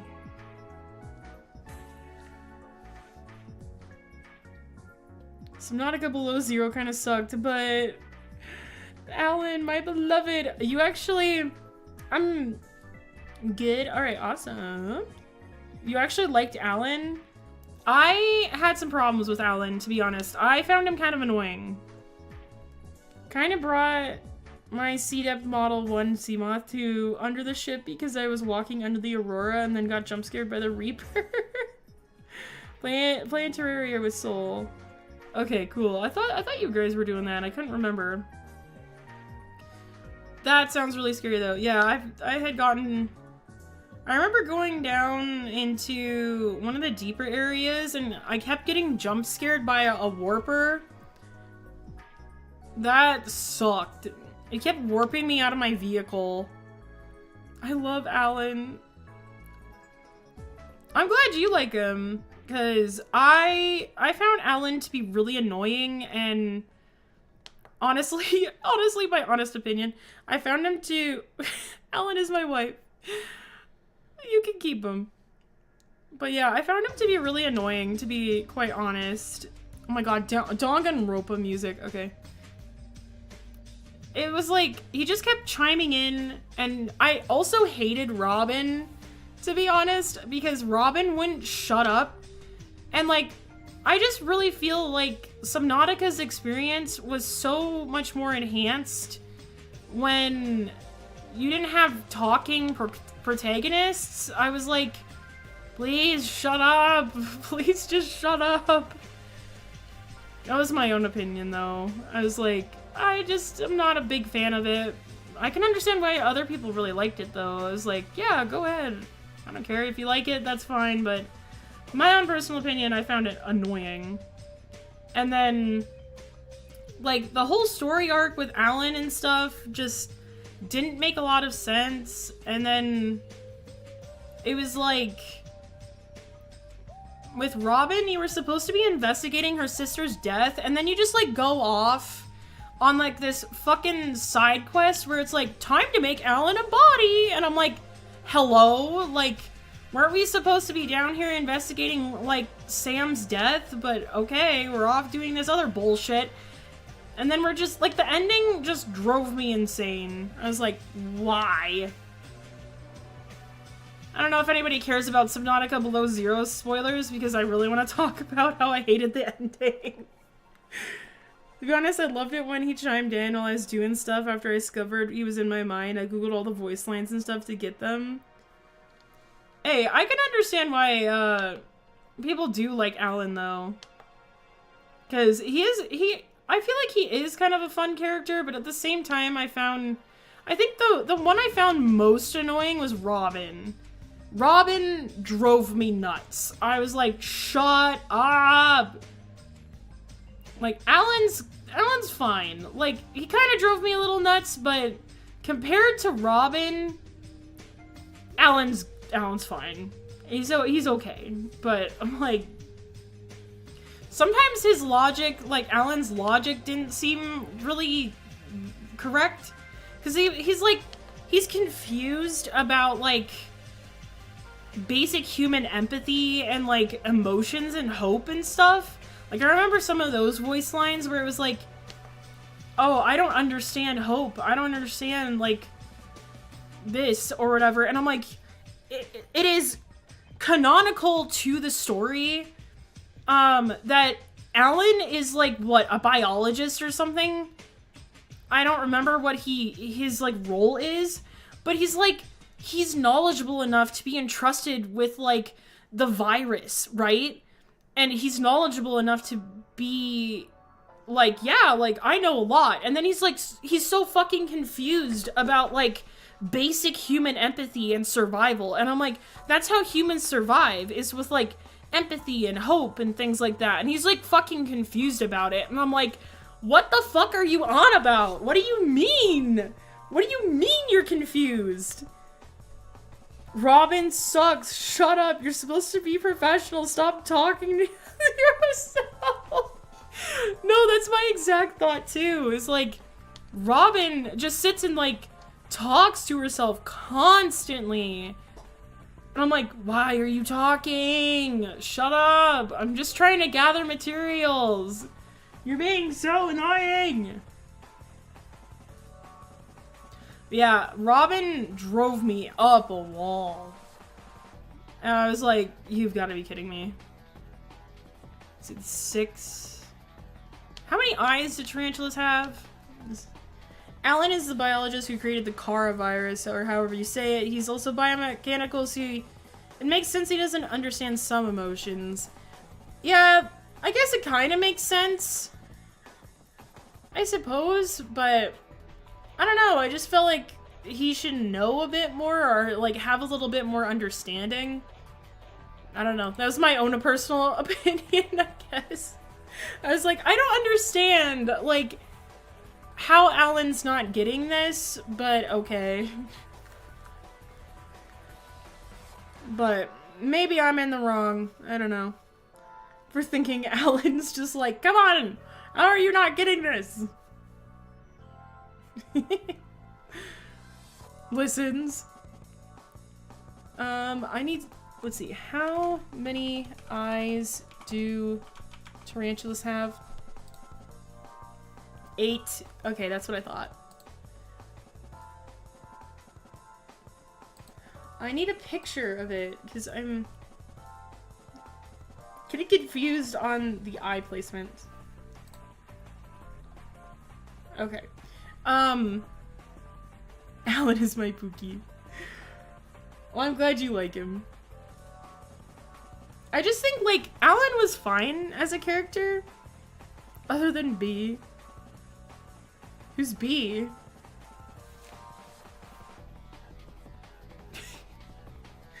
But yeah, I was like, I felt like Alan was okay as a character, but then there was just different things that drove me nuts about him that I was like, bro, how are you not understanding this? They don't even get me started on Robin. Okay, if anybody cares about Below Zero spoilers, maybe shut off the audio. Oh, you're B. I keep forgetting. I'm like, I think someone in chat is named B, but I don't remember who it is.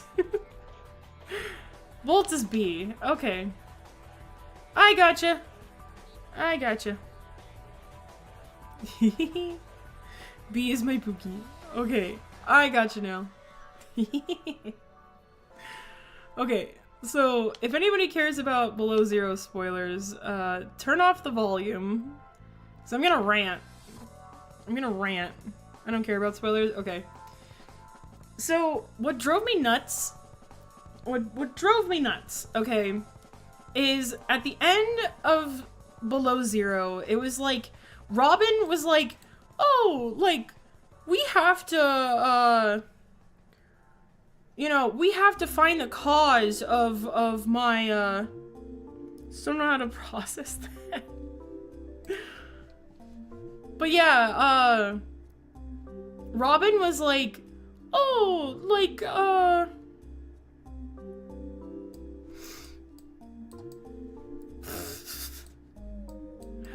Robin was basically like, oh, you know, I have to find my sister or whatever. I have to find the cause of my sister's death or whatever. Sam, I need to know why she died. And so Robin, like, goes down to the fucking, planet or whatever. Mind you, she's like, I have to, like, make sure Altera doesn't know where I am or whatever, which is so dumb. Because doesn't she work for Altera? She's like, I gotta make sure Altera doesn't fucking find out where I am or whatever. so she goes down to the planet with absolutely no supplies and is like, yep, like, I'm just down here now. The only thing I have is this little, like, house or whatever, and I have to find everything now. Also, construction noises outside. But yeah, she's like, oh, I gotta go down here and, like, fucking find the causation of my sister's death because I believe Altera did it or whatever. And so she goes down to the planet, has no supplies, and is just like, yeah, I guess I'm just fucking here, and I have to beat out Altera because if they find him down here, it's not gonna be good, blah, blah, blah. And so you, like, start running around the planet, just, like, being dumb, find Alan, and then Alan's like, hey, man, I don't give a shit that you want to find out about your sister's death. I want you to build me a body. And I'm just like, huh? Okay. Guess we need to get Alan out of our heads, so it kind of makes sense. Whatever. But Alan also doesn't understand, like, basic autonomy, which kind of drove me nuts, because I'm like, what do you mean? Just because you're a hive mind, you're like, oh yeah, I don't understand basic autonomy. Like, I'm a hive mind. But then also the thing that drove me nuts about Alan was, like, personally, he was like, oh yeah, like, I'm a hive mind. But then he, like, acts like he's an individual at some points, and I'm like, how does that make sense, dude? Like, which way is it, man? Like, are you a hive mind or not? Like, you gotta pick one. Because I'm like, you're not making sense. What does autonomy mean? Let me look up the definition. It basically means you're, like, individualism. Autonomy. Autonomy? Autonomy meaning. Autonomy. The right or condition of self-government. The capacity of an agent to act in accordance with the objective morality rather than the under the influence of desires. Self-governing. So just kind of like doing what you want or having the ability to engage in something under your own choice. I don't know, wow, why is this so complicated? Okay, in simple terms, autonomy means self-governance, the freedom to make your own choices, and the right to act independently without being controlled or dictated by others. Okay, that makes way more sense. Thank you. There we go. That makes more sense. Because I'm like, I'm pretty sure that's what it means. I'm like, here I am throwing around the word autonomy without fully knowing what the word means. So, anyway, where was I? Gotcha, okay. Where was I with this? Well, I totally lost my train of thought. But anyway, like, yeah, Alan's over here just being like, I'm a hive mind. Wait, no, I'm not. And I'm like, hello? Like, pick one, man. Are you a hive mind or are you not? Because sometimes he refers to different things like he's an individual or whatever, it started to get really confusing. I'm like, bro, please just pick one. You're not making any sense to me at all. So it was like, great, awesome. And then, so Robin's just basically like, oh yeah, like, we gotta build a body, so let's go find all of the materials and stuff. And so we start finding all the materials for, like, building this body, and I'm like, okay. And you kind of do a little bit of investigating and find, like, different PDAs that have, you find, like, different PDAs that have different voice clips on it, and you start uncovering a little bit. But it's, like, it's pretty obvious from a mile away that Altera obviously was involved with your sister's death. It's like, this was like coming from a mile away in my own opinion, and I was like, alright, this is obvious. When are we just gonna get to the punchline?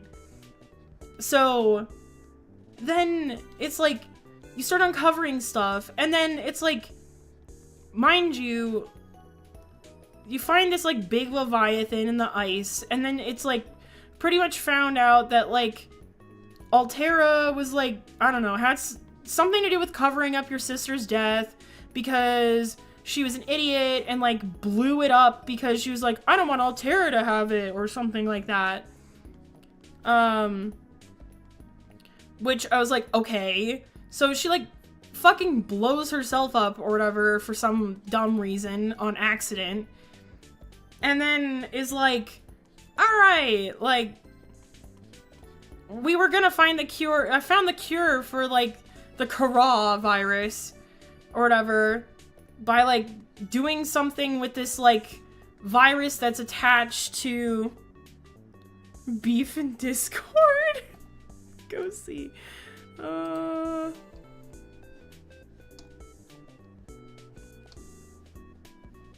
god. My streamer mode is enabled. Disable. Disable. Where is it?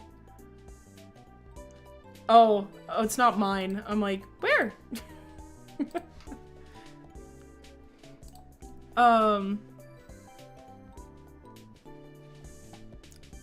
Oh, it's probably in a different Discord server. Okay. My apologies. I do have a lot of my Discord servers muted. Because they give me notifications while I'm streaming. So that's my bad. That's my bad. Anyway. I'm gonna keep ranting about Below Zero.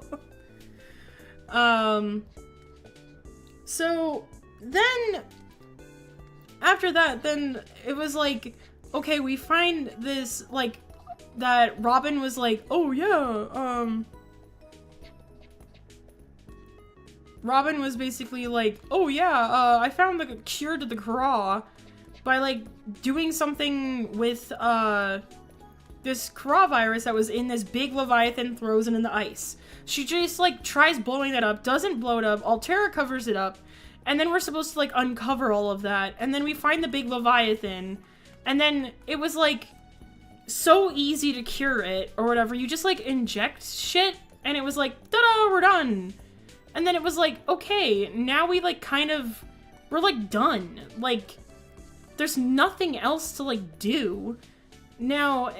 And instead of just like going home and just being like, you know, building the body for Alan and being like, all right, we're going home now. Like we found out like about stuff.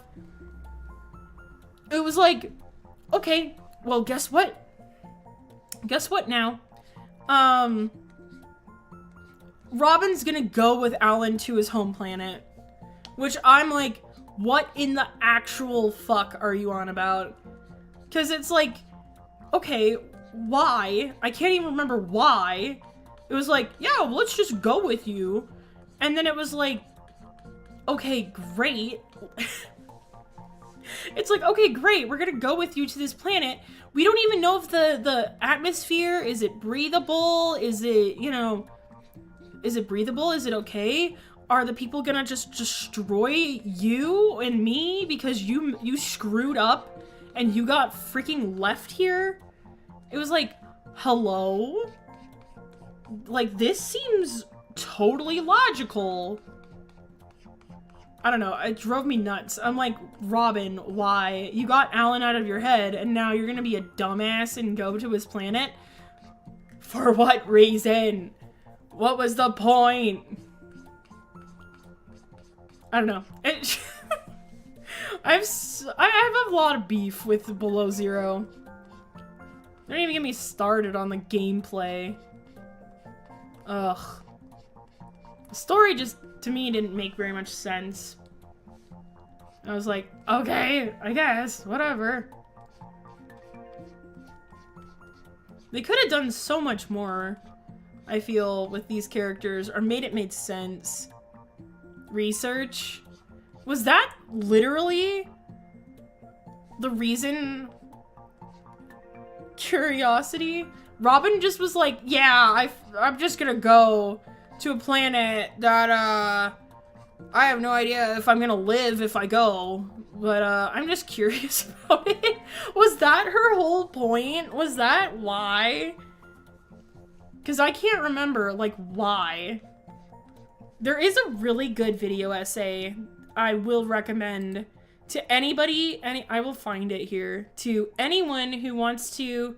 This is pretty much sums up all of my personal opinions about Below Zero. This person does a really good job. Yeah, I have a lot of gripes with Below Zero.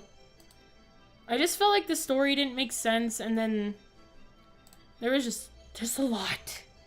There's a lot. Somewhere in my playlists.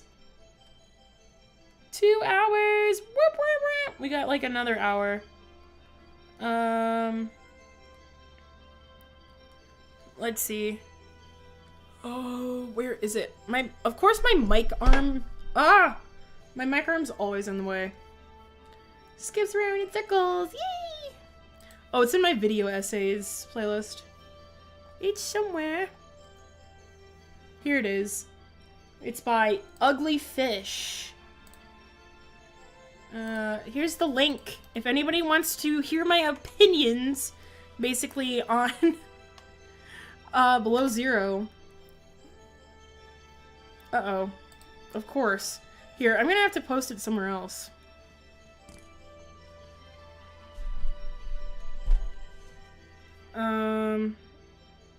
Oh, I'm still logged in on this wrong account on this chat. I really need to be logged in as the right chat. Let me see. You'll have to go to sleep after this. Oh, man.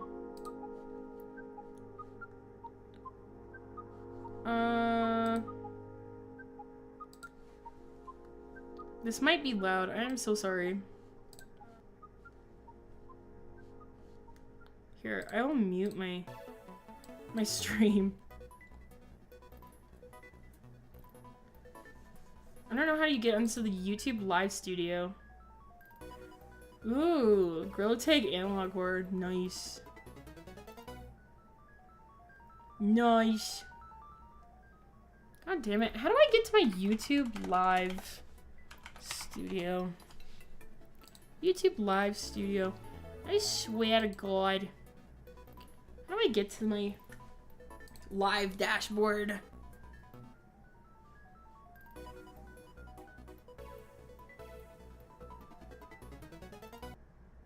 Uh-oh. Oh. Okay, hopefully I can post. Can I post here? Hello? Did it post? I don't know if it posted. Did I break my stream?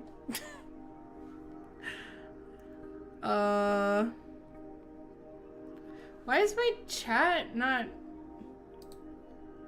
Live chat. Why is my chat not working? Bitch. It's not working. I swear to God. Connect streaming software to go live. Oh, what? Oh.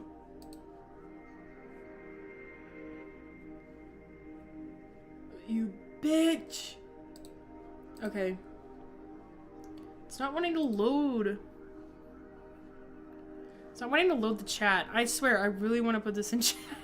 But it's not working. Ooh.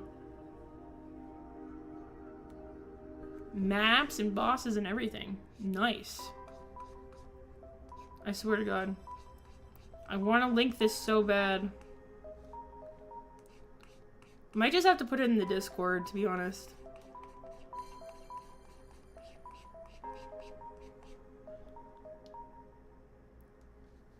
Ooh.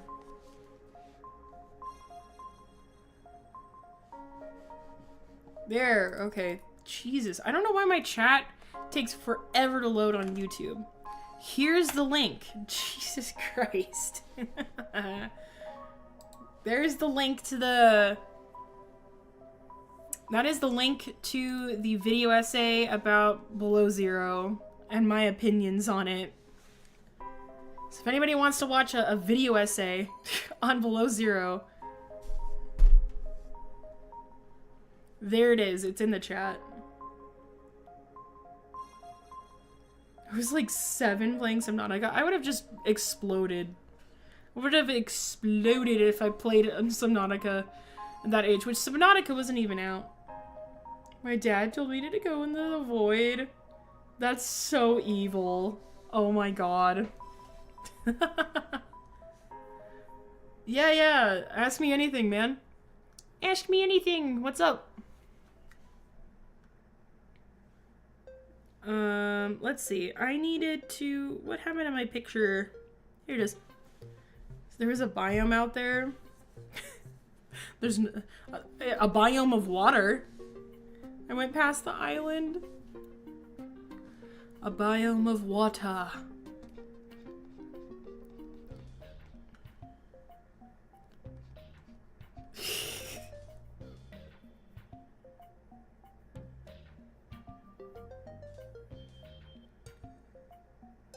Always wanted to play Subnautica. I would totally recommend playing the original game.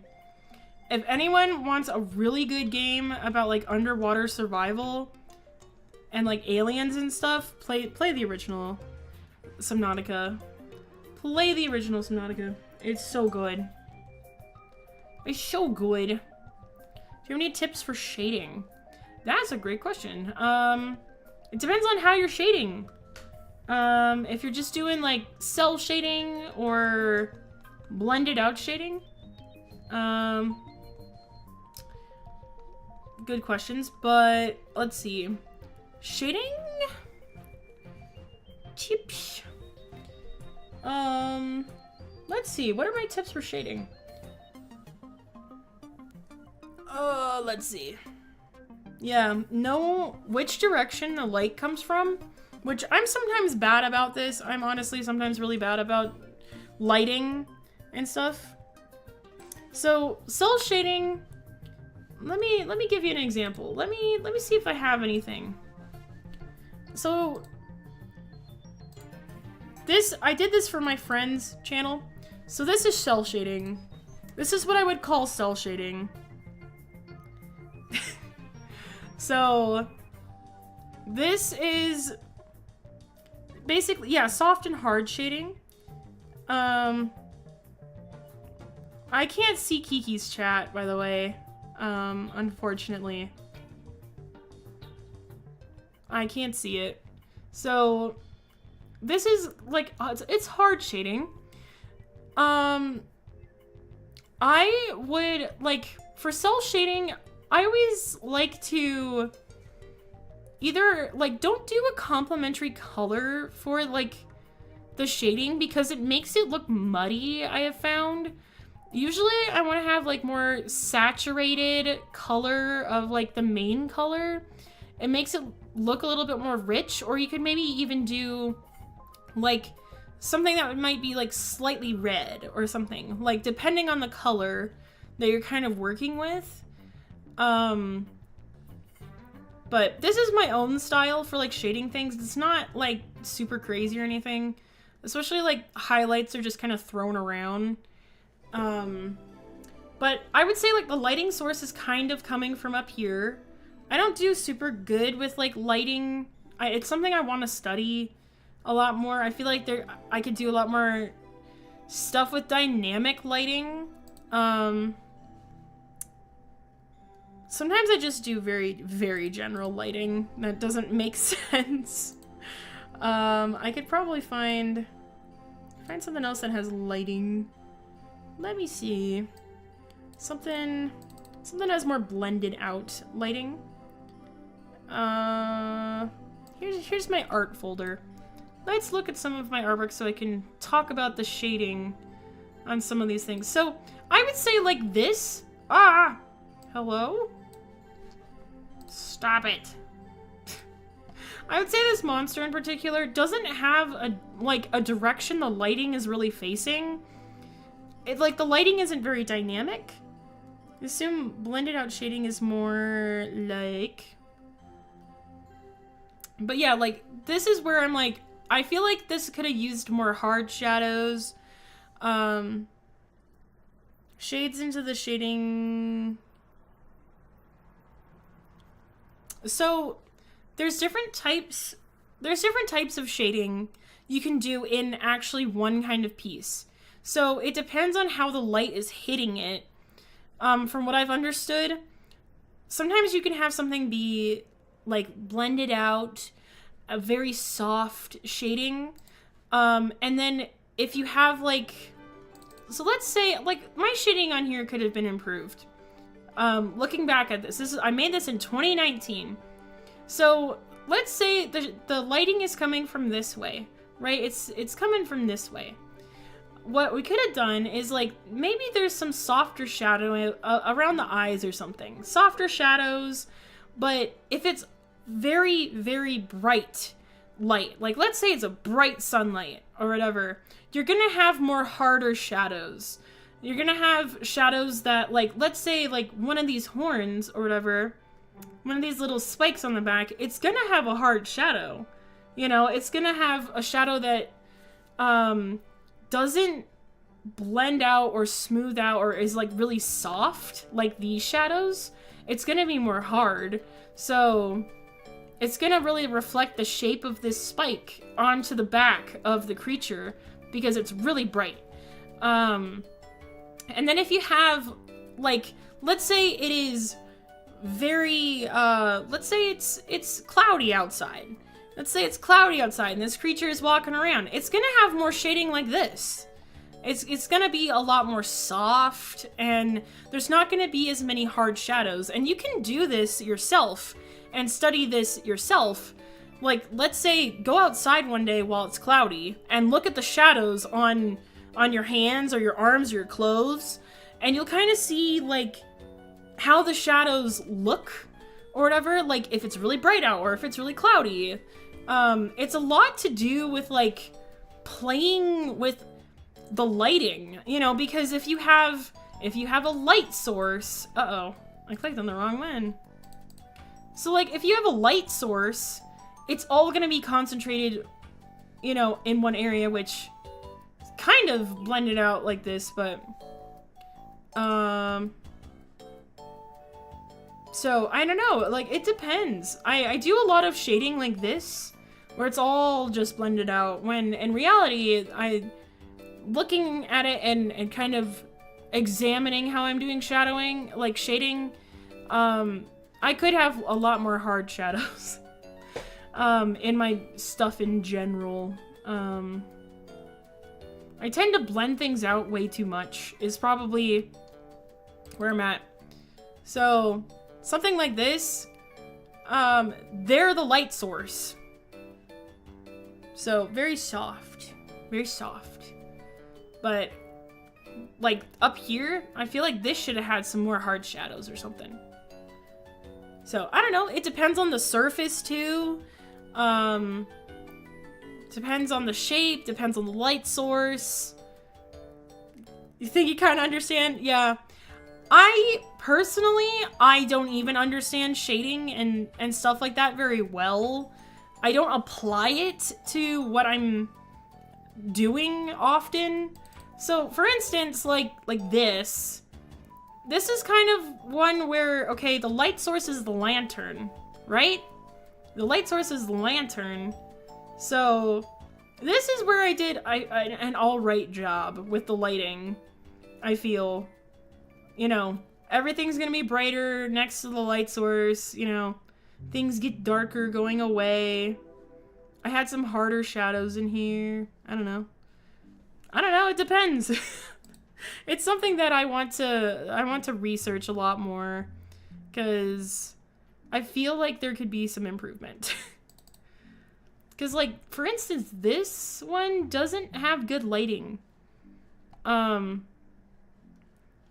I like how I blended out blended things out. I like how I blended everything out, but I feel like I could have done something more with the shading and stuff, just to have something be more dynamic or whatever. I do a lot of very general lighting, where sometimes the light sources don't make sense.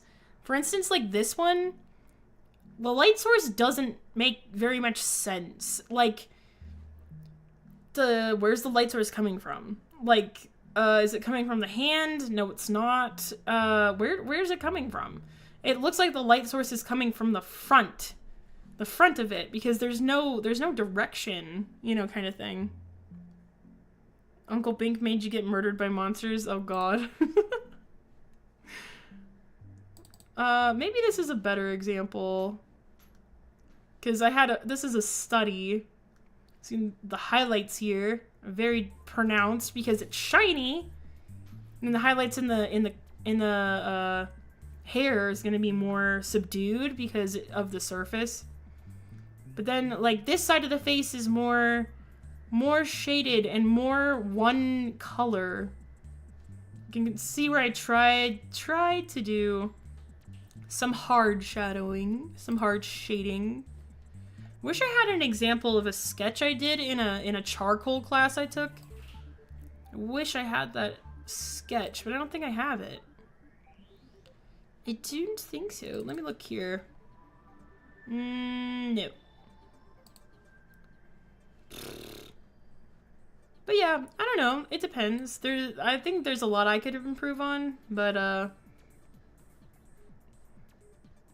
I think overall, if we're just talking about general shading, like in this piece, general shading, I like to have a lot of variety in the color that I'm shading. So it's like you can see the highlights on stuff are different color.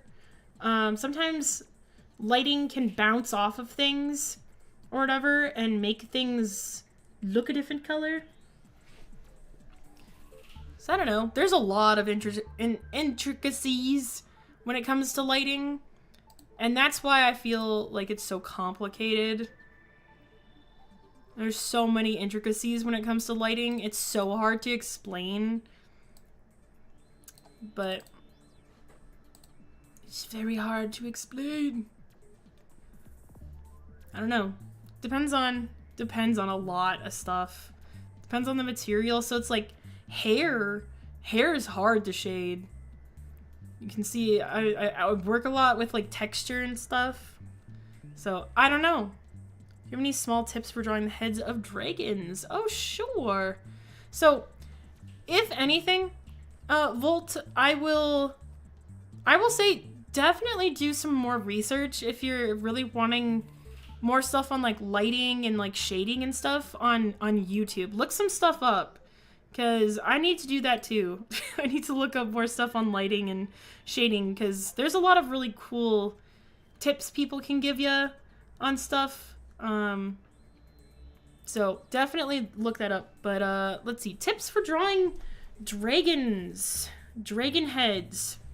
So we're gonna get a little sidetracked here because I love talking about art stuff. I think it's super fun.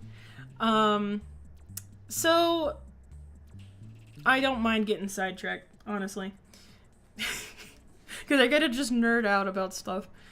So dragons, let's talk about dragons. So I have a particular style for how I draw dragons in particular. So dragons tend to be based a lot off of different creatures. I have actually taught a creature design class where we talk about the design of dragons in particular. So dragons and whatnot are typically based off of like dinosaurs, lizards, cats, actually big cats. Sometimes they can be based off of like fish too. But generally with like a dragon head. Yeah, you got the keychain. Oh, heck yes. Yes, I did make this into a keychain. So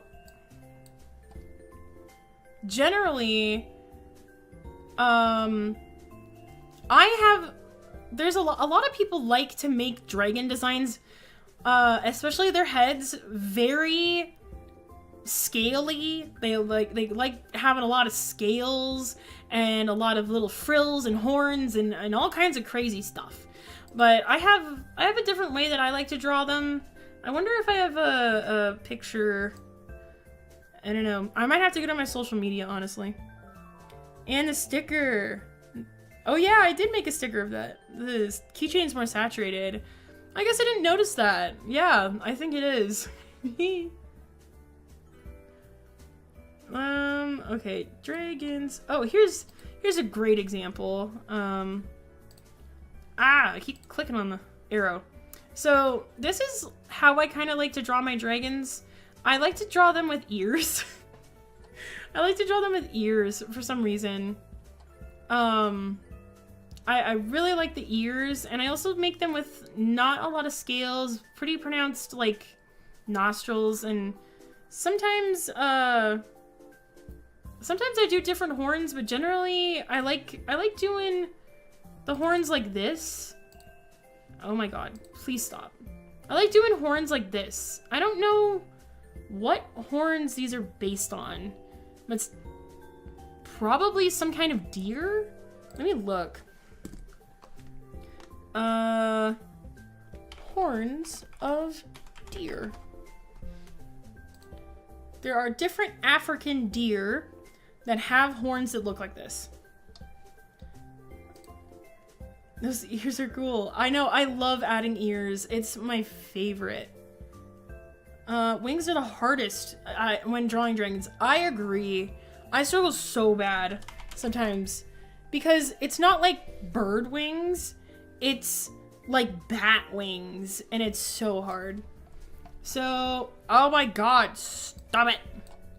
So, typically, there are certain antelope and certain deer in Africa that I like to base my horns off of. In particular, these guys. These guys are... What are these guys called again? These are the impala, right? I don't remember. You can also... I like to do the ibex. I think these are called the ibex. No, I don't know. Give me a number through 100. 89. Let's see. These guys are cool. These are... I felt like these guys had a elands. Yeah, these guys had a particular name. Elands, kudu. Kudu horns are so cool. So you have kudu. Yeah, impala horns. The Gerenuk horns. Yes, let's look those up. Or the gazelles. Thompson's gazelles. Let's see. The Gerenuk. However you pronounce it. Gerenuk horns. Yeah, these guys are also great. They look so silly. But I like their horns, especially for dragons. I mean, oh my god. Those are the perfect designs for dragon horns. I love them. They look so good for dragon horns. So, I wanna... Oh, here. Let me look at my social media, actually. Because I do have a picture of a sketch I did of a dragon that I want to bring up. Because it's a good example. Where is it? This one. Wow, that picture is just great quality. Bro, why is it so shit quality? Let me go on Deviant.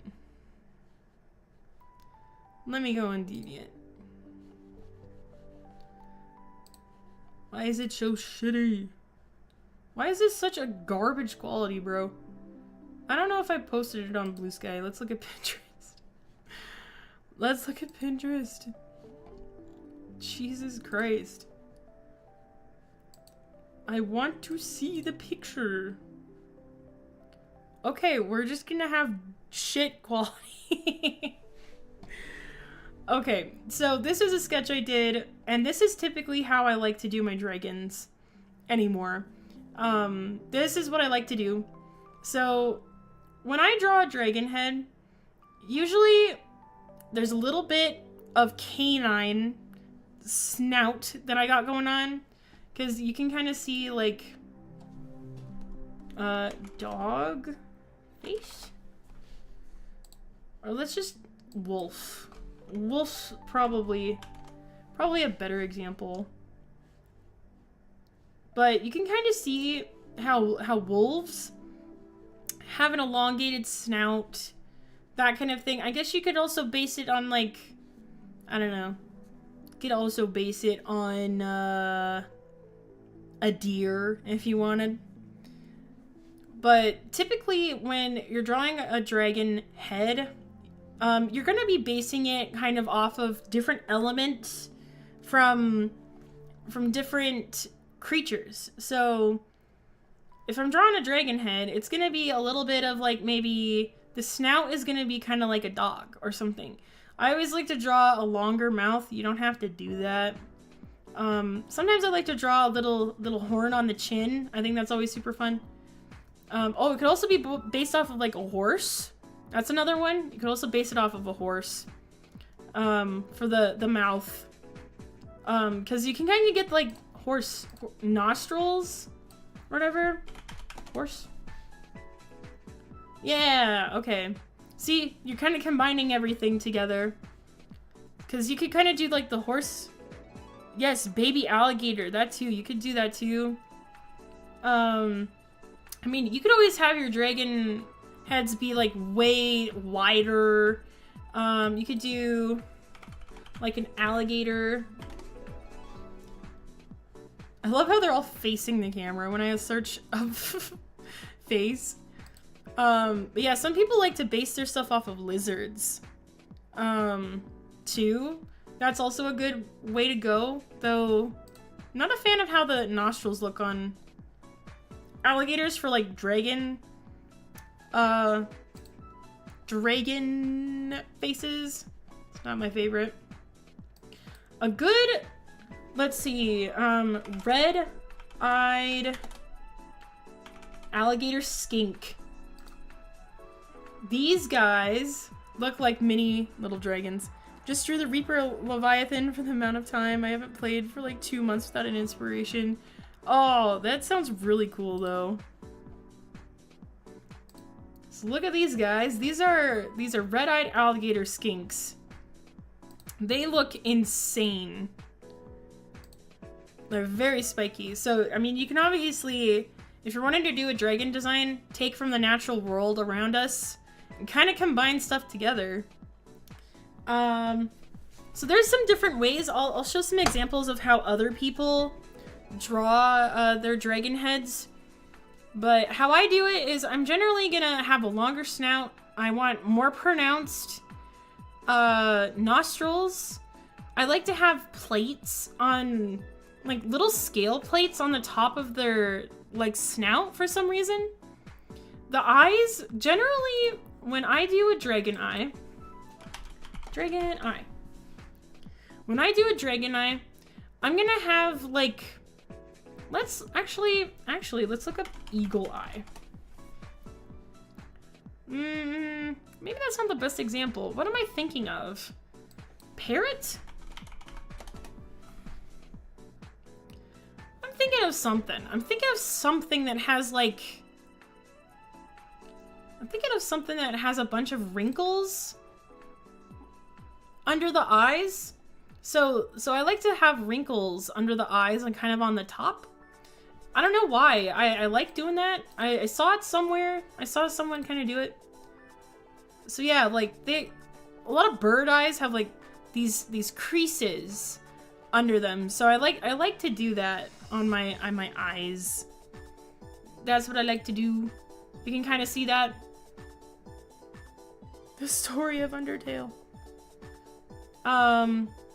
So also making little spikes. I like to make these little spikes too.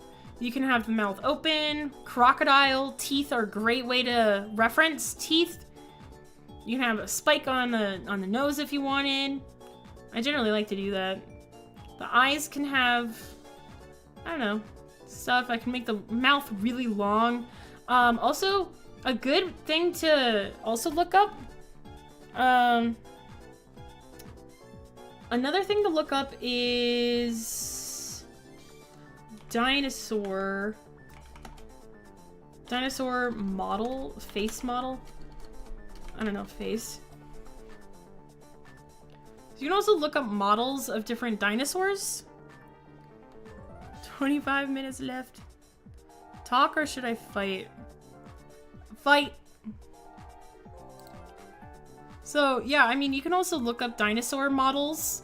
I would totally recommend that if you're drawing any kind of dragons, because this stuff is what I love. With the mouths. Fight, fight, fight. Is this a song? I like this skin fold here with mouths on like T-Rexes and stuff. I just feel like it looks cool. So like I like adding this to dragons sometimes. It looks really cool. For the horns, there's so many options with horns. There's so many options. That's a sick thing. Heck yeah. I wish I had an example of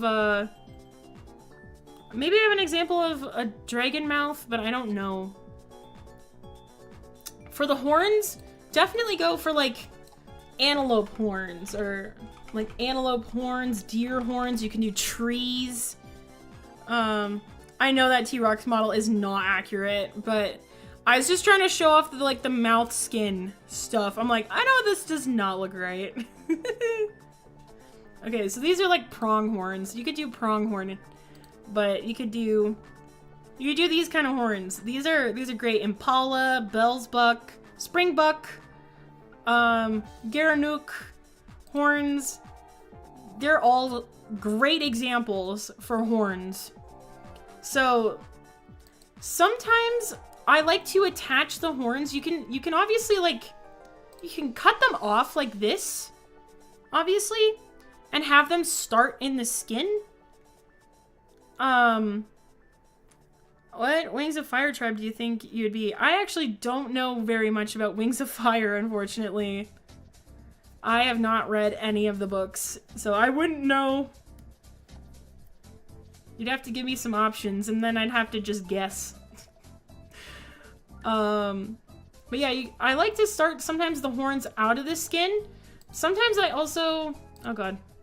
I like to start the horns in above the eyes, so it kind of blends. It blends out. I sometimes like doing that. That's super cool. And I always add ears. I don't know why. I don't know what these ears would be off of. Maybe very long, like deer ears or something, but I like adding ears. I just think that it adds a personal flair. I just really like it. So I don't know if any of that helps. But I will show you guys some other examples of what other people have done. Let me see if I have any other examples of dragons. Let's see. Mudwing, Sandwing, Nightwing, Rainwing, Ice, Sky, Hive, Silk, Leaf. I want to be in Leaf. I like leaves and natural stuff. It should do? Okay. I'm trying so hard. Help. I mean, there's so many different options you can do with dragons. Oh, here's a good example. So this is Rathalos from Monster Hunter. So you can see they do such a different design with the face and stuff. They have tons of spikes and a different mouth shape and stuff. Leafy boy. So, I mean, there's so many options. A lot of them are just based on different animals. Leaf man. Let's see, do I have any other examples of dragons? I bet I do. I mean, this one's a different dragon, but I don't know. That's not a very good example. Oh, yeah. So this is this one. I hope to make you a Slay Dragon, dude. Oh, hell yeah! That sounds awesome. So this is from Zelda Light Dragon. So you can see they have a different design. They have a thinner mouth. Some people like to add fur. Taking pictures of these for references. Heck yeah. They're all up on my social media. Pinterest, Instagram, anything like that. Tears of the Kingdom! So, yeah, you can see they have a different design for things. I mean, sometimes people like to add fur on too. So, people like to do that. Don't get me started on Tears of the Kingdom because I will gripe on Tears of the Kingdom too. I love dragons with fur. Yes, I like dragons with fur. I don't draw dragons with fur very often. Let's see. I did this dragon. This oil painting. His mouths are always so nice. I agree. I like the thinner mouths. Let's see. What else? I swear I have some other dragon designs somewhere. Hidden away somewhere along the lines. Where, oh where? Where, oh where? I already showed that one. Here's another dragon design, I guess. It's kind of based on like a tree. Based on a tree. Come on. I have to have some more. We're getting way back here. 2020, man. All the way back. Come on. I have to have some more good dragon designs somewhere.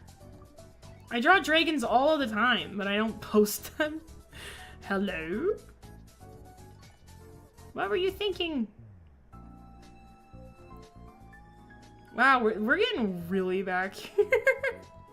This is years. This is like 2019, man. I guess here's a dragon design. This is really old. Oh my god. Make your second sea moth. Oh. Your art in 2020 looks so cool. Thank you. Yeah, this is back in the day. Oh no, why would you bring me all the way back to the top, you dumb thing? Bee and Puppy Cat. Bee and Puppy Cat. It's one of my favorite shows. Go down, you piece of garbage. Let's try to find the Bee and Puppy Cat art. Yeah, let's see. A lot of this is around 2019, 2020.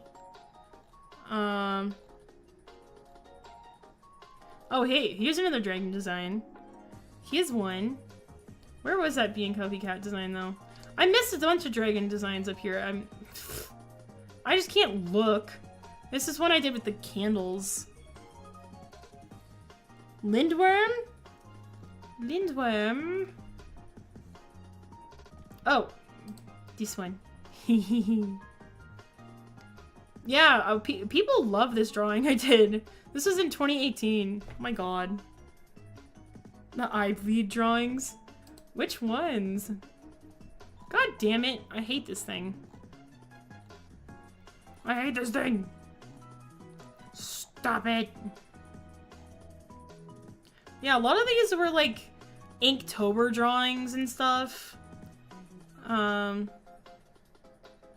These were Inktober. I love Bee and Puppy Cat too. I agree. But yeah. I did some different dragons for Inktober. This is way back. This is way back in like 2018. Wow, we're going real back. Oh my god. Ah, this is all the way to the end. My artwork looked so different. Inktober is amazing. Oh man, I don't remember the last time I participated in Inktober. I got super burnt out on it. I completed Inktober like, it's Inktober is like a month where they give you like prompts to do every day. They give you prompts to do every day. And you're supposed to draw with like ink, but a lot of people don't. A lot of people just do kind of whatever. But I've completed Inktober like 4 or 5 years in a row or something. I eventually just got burnt out. I showed this dragon. This one.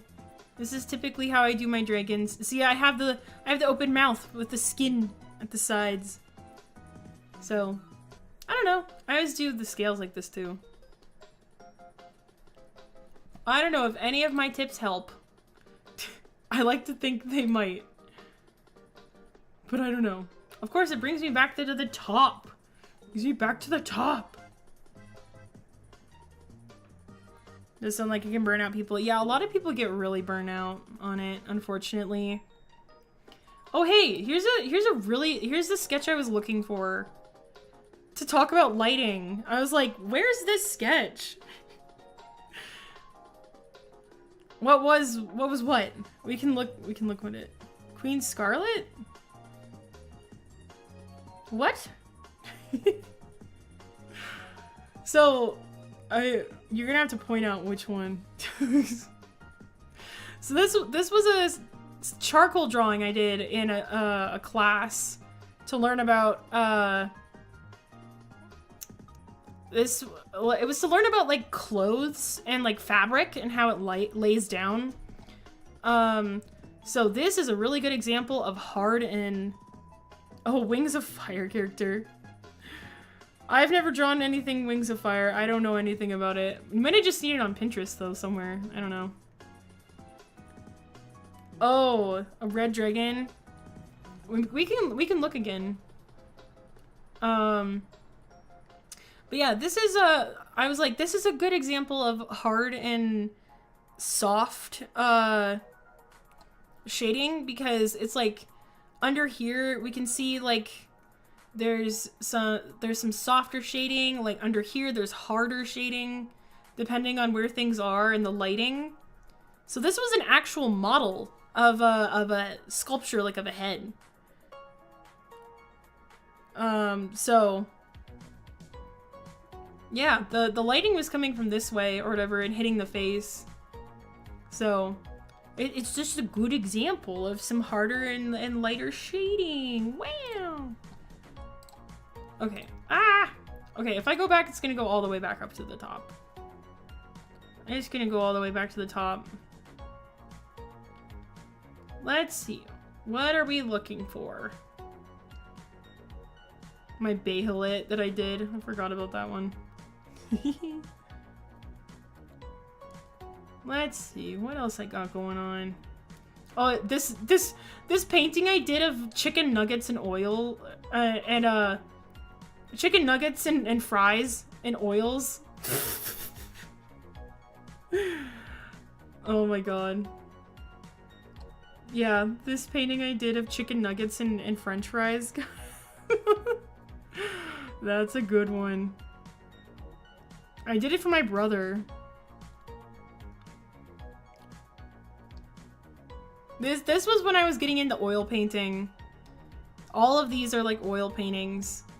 All of these are my oil paintings or whatever. Yeah, I remember when I did this dog. This is my teacher's dog. Called Smoke. I really like doing that one. I love this one too. Yummy! And then, yeah, there was a period of time where I did a lot of studies on artifacts from museums I went to. Let's see what else. Yeah, there's so much stuff. Oh my god.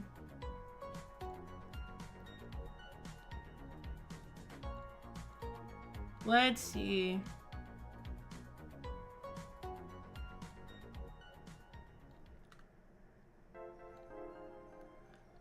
There's so much.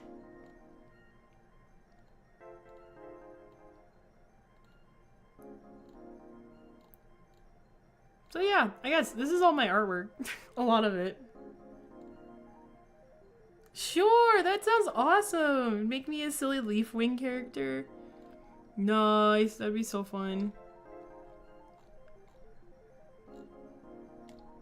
That'd be super fun. Recently, I've been drawing a lot of dragons though in my sketchbook. I wish I could show you guys. Honestly. Also, I was gonna look up. Dragon head art.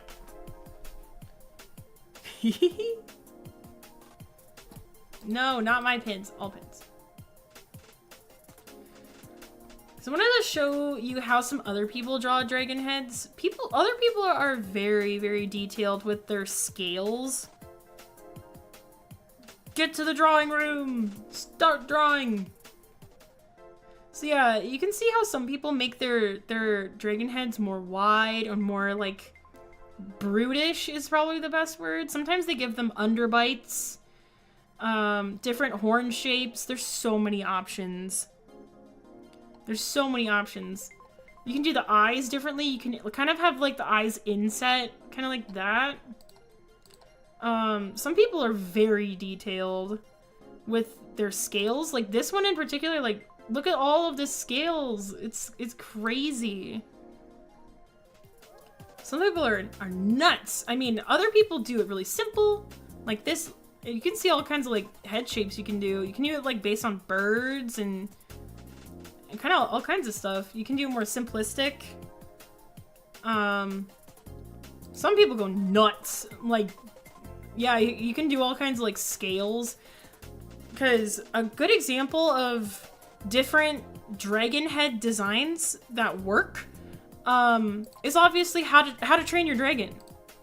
How to train your dragon. How to train your dragon designs. Like that simple style, yeah. So yeah, I mean, we can obviously talk about like how to train your dragon. They have so many different designs. They have so many different designs that work well.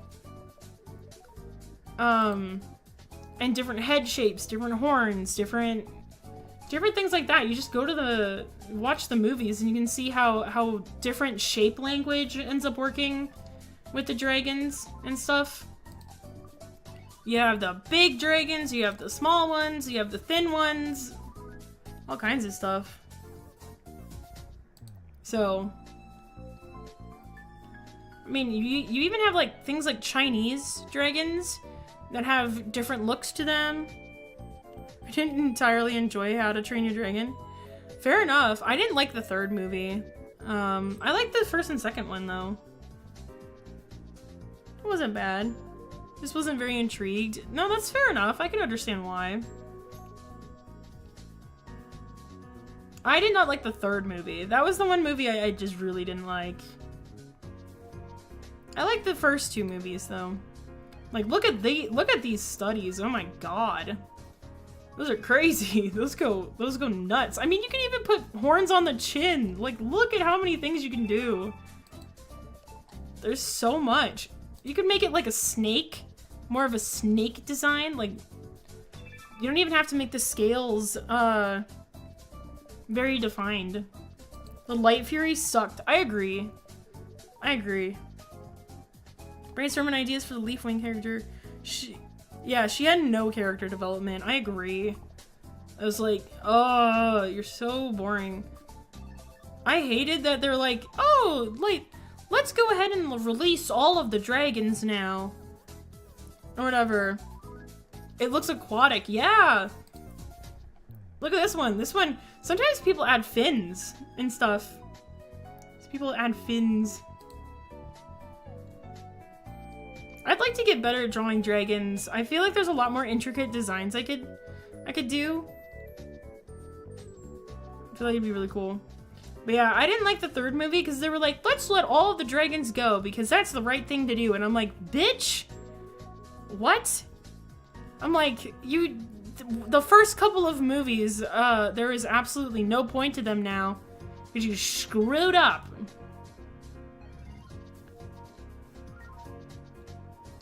Look at this one. Reminder to drink water, thank you. I love these thin dragon designs that look like birds. These ones are tasty. I love me these designs. Also, this artist in particular, I love Mark Freeman's dragons. Wait, are they Mark Freeman's or no, they're William Stout. William Stout. Sorry about the spoiler, Emily. I did not realize that anybody had not seen that. My apologies. Bird. Yeah, I love William Stout's dragons. They look so good. Let's just look up William Stout. Just so many cool designs. Just dinosaurs, dragons. I love his dragon designs. They're crazy.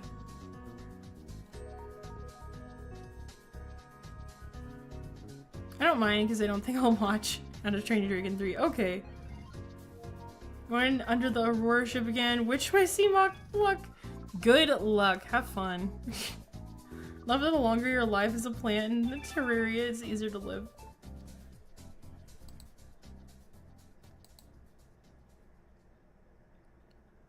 Let's keep going back. I love these designs. They're so good. These are often a lot of like Western dragon designs. There's also like Eastern dragon designs, like these kind of more Asian designs from like Chinese folklore and stuff like that. A lot of these very, very ornamental designs too. Time to draw a bunch of dragons and hopefully my childhood drawing one. Heck yeah. These designs are good too. Even if you just go on Pinterest and go dragon head, dragon drawing tips. You can even do that. I would definitely suggest looking stuff up. Yeah, look at all this amazing tips on how to draw some dragons. For me, how you connect the head to the neck is very important. Yeah, you gotta pay attention to the skin folds sometimes, which I don't remember to do. Yeah, I mean, look at all of this stuff. All of this information. There's so many people out there that know what they're doing. Look at all this crazy stuff. You can learn how to draw the wings, heads, bodies, claws, teeth, everything you'd love to do, even scales. Everything. You wanna know the exact lore for it? That's fine, I'm not gonna know it either way. Yeah, look at this crazy stuff. Yeah, Pinterest is a really good place for getting some information or whatever. Also YouTube. Also YouTube. So. Da-da-da! Anyway, oh my god, it's it's 4 o'clock. It's like 4 o'clock. Whoopsies. Well, we got a little bit of something done on our actual artwork we were supposed to be working on. What do we think? He's fuzzy.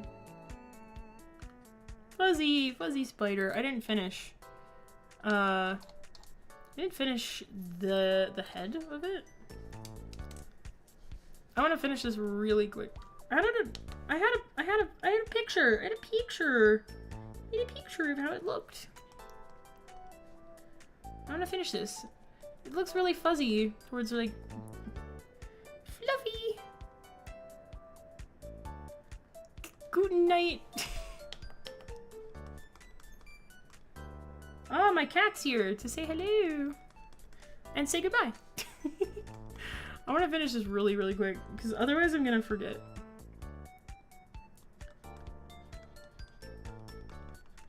Otherwise I'm gonna forget. And I don't want to forget to do this part. Okay, anyway. I don't know. Of course the Reaper Leviathan was down there. I was expecting that to happen. Remember to sleep and drink water. Yes. Okay, so hopefully I could help you out, Volt, on... why is this down here? Hello? So yeah, hopefully I could help you out on some different stuff, Volt. I feel like I don't know what I'm talking about half of the time. Then I also sit here and nerd out about stuff. I'm like, yeah, I did. Let me talk about dragons. Let me talk about lighting for a freaking hour. Fun fact. Yes, do tell. Fuzzy Spooter.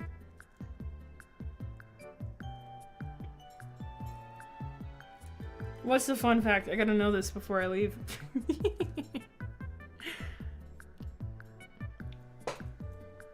The skeleton in the Lost River is the largest known Leviathan. I feel like I kind of knew that. Didn't somebody model that? The gargantuan Leviathan or something? That's crazy. Right? I think somebody did that. It's literally right by my face with the sea moth. I'm even more scared to move. Oh, fair enough. Anyway. Well, I hope you guys have a great rest of your day. And you have fun. You have fun drawing and playing your games. We got a little bit of work done. Just a tiny bit. So we got some of our tarantula lined. We did a web sketch. Wow. And we did a desert sketch. Wow. I love how amazing it is. Amazingly sidetracked we get on everything. Oh my god. I love that. I love how we get sidetracked on everything. It's great. Anyway, thank you guys so much for joining the live stream. I will let you guys know if I'm doing a stream tomorrow or not, and how the streams are gonna go, next week. I'm not sure. So, I will let you know. I'm very busy this week, so I have a lot going on. No helping you anymore. I gotta go. Womp womp, you're gonna die, oh no! Good luck! Anyway, thanks so much. I will post tomorrow on the Discord and stuff. If I'm streaming on YouTube, or not on YouTube, if I'm streaming on Twitch tomorrow, I don't know. I'm very busy this week, so it might be all over the place. So yeah, anyway, thanks so much for watching, guys. I will leave you with this. The links. I will leave you with the links if you want to check anything out. Go follow me. Wherever. Anyway. See you guys later. Good luck. Also with your Subnautica game. Bye, guys. Bye, bye, bye, bye, bye. Bye, guys. Bye, bye, bye, bye. Have fun. Don't get eaten. All right. I'm gonna go have ice cream now. Bye.